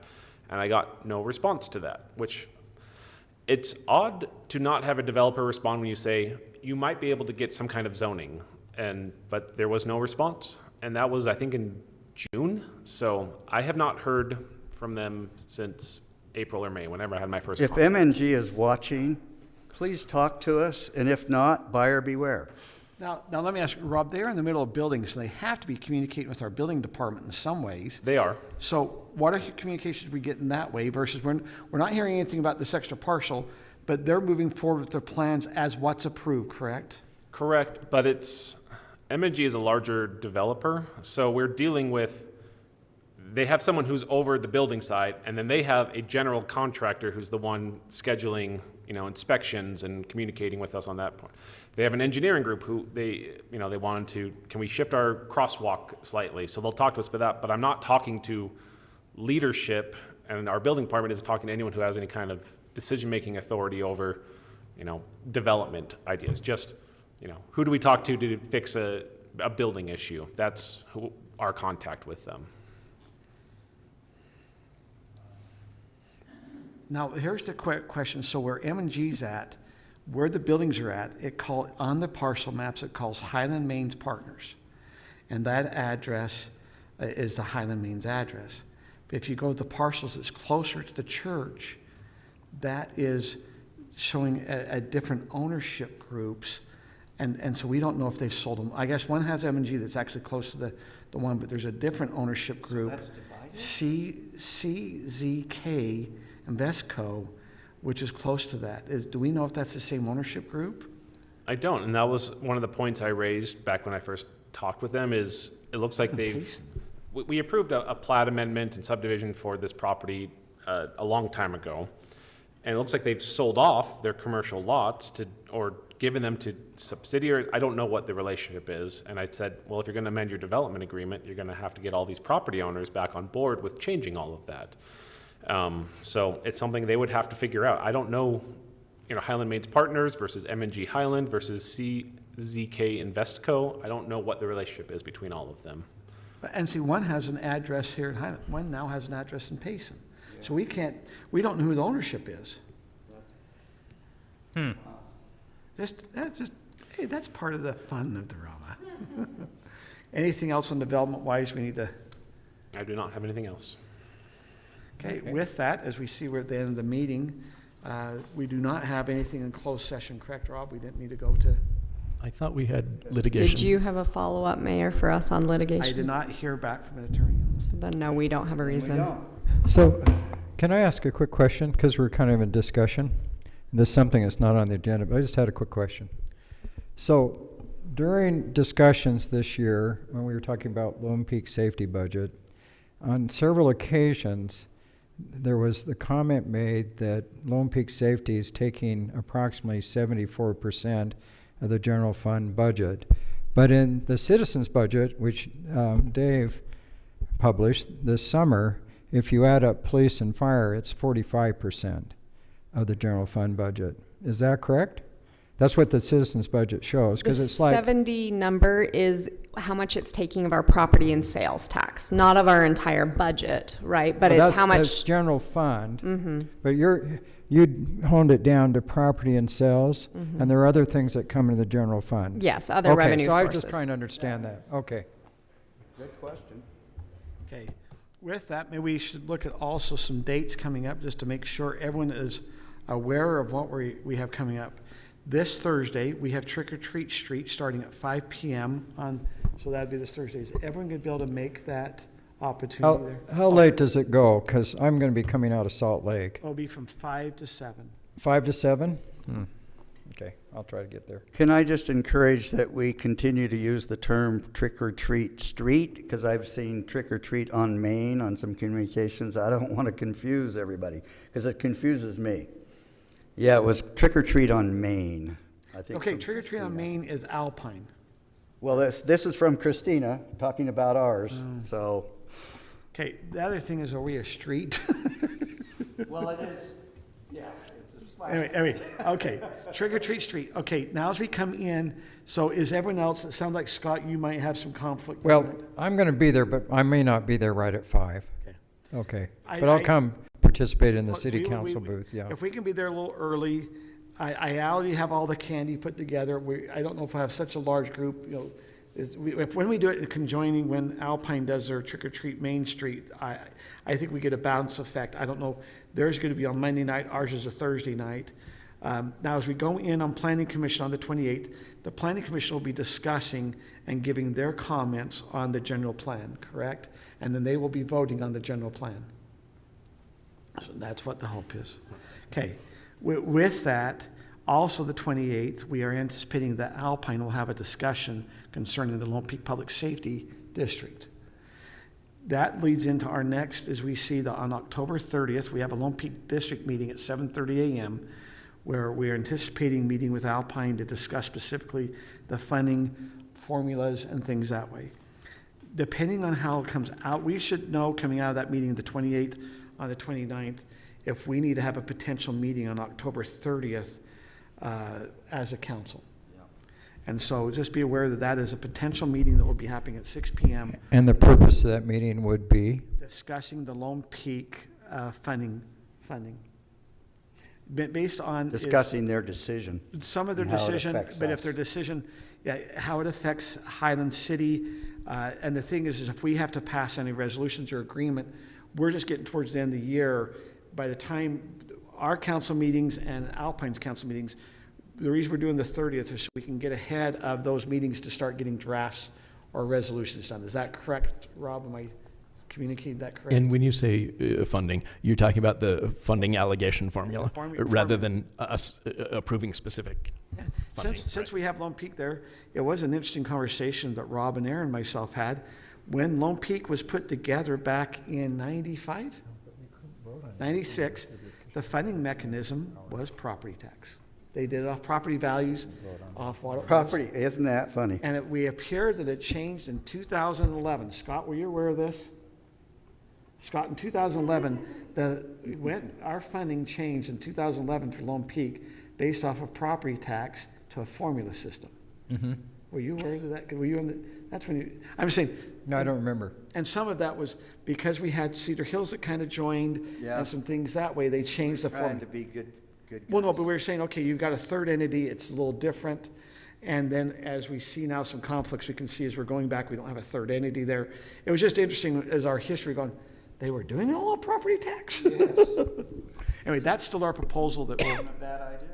Yeah, anyway, so if you can keep October 30th open, based on, we should start hearing out of a week from tonight, a little bit of some things, what we might anticipate if we need that meeting. Any other discussion about the 30th meeting, the potential? Let me ask on the 30th. So if Lone Peak Safety meets the morning of the 30th and we have a potential city council meeting, there isn't the 24-hour notification on what we're going to do. So we couldn't vote on anything in that city council meeting. It would be just a discussion. We could still notice areas without this specific thing, couldn't we? You could put an agenda item for discussion, potential decision of alternative funding offers to make to something along those lines. But you've got to notify that 24 hours. But so we you'd have to think notify it before their meeting. Because Alpine's meeting is October 28th, our intention, so we feel like we're going to know what's going to happen at the Lone Peak meeting on the 30th on the night of the 28th. And so if we feel like we need to, we'll notice the morning of the 29th. And so the meeting is not until the evening of the 30th, you'd have 24 hours. So how many seats are open in Alpine in this election? Two. Just like ours, they have Two their in the ma- mayor. They have the two in the mayor. Okay. The mayor's running unopposed, but their two are, no incumbents are running for the council seat, so they'll have two brand new. And with regard to notice, the notice that we need to provide is that 2-page agenda. Right. The rest of the agenda packet is very nice to provide. It provides but it's no more detailed than is what's listed on that Just have to 2-page notify agenda. that we might be making actions that night of a But voting if you action. have an action item, it's got to be noticed. Yeah, we'll just notice that we might be doing a vote, but we don't have to have the details, because like, we can be in the middle of a meeting and present anything that gets put in that motion and it passed. So that, I'm just saying, we should have a good feeling. So we have planning commission next Thursday, which is a big one, but also we'll have that other meeting. Now, as we go in, of course, we know we have elections now 2 weeks from today. We will need a meet. Now, the question is on the canvassing. We are anticipating November 18th will be a heavy council night. So just if you can kind of plan, we will have a lot of stuff to do on the 18th. And then our last council meeting is December the 3rd, unless there's an option to do a special council meeting for a new appointment. Wanted just also, as we're looking at dates, please remember that on December the 10th, we'd like to invite all of you to come for a Christmas party. So that's that Wednesday, December 10th. If you'll plan at least at 5 p.m., we have an event that will be outside the city area up in Sandy that we'll be going to. So that's on December the 10th. And then we'll just, we could possibly be meeting on the 9th or the 16th if there decides to be a special election for replacement of a candidate, of a council member. So that's. Or remotely, possibly, something related to Lone Peak. That is a potential. Yeah, we could also do both. If you don't do it on the 3rd, you could hold as part of that meeting before you hold that, and then you still go in. I mean, so there could be another meeting there. So any other, as we look at future meetings, is there anything that needs to be brought up or discussed? I think we look forward to having everyone on Trick or Treat Street. Hopefully, I'm going to plan to come dressed up. So I move that we adjourn. I very much appreciate that, Mr. Mayor. Always come dressed. I move that we adjourn Okay, I have a motion to adjourn. before 9 o'clock. Second. I'll make that motion. Well, Well, I'll second it then. okay, I have a motion by Ron, second by Scott. We'll do a voice vote. All in favor? Yes. Aye. We are now adjourned at 9:50 or 8:57. 8:57. Still, once again, it's Kim that keeps us here.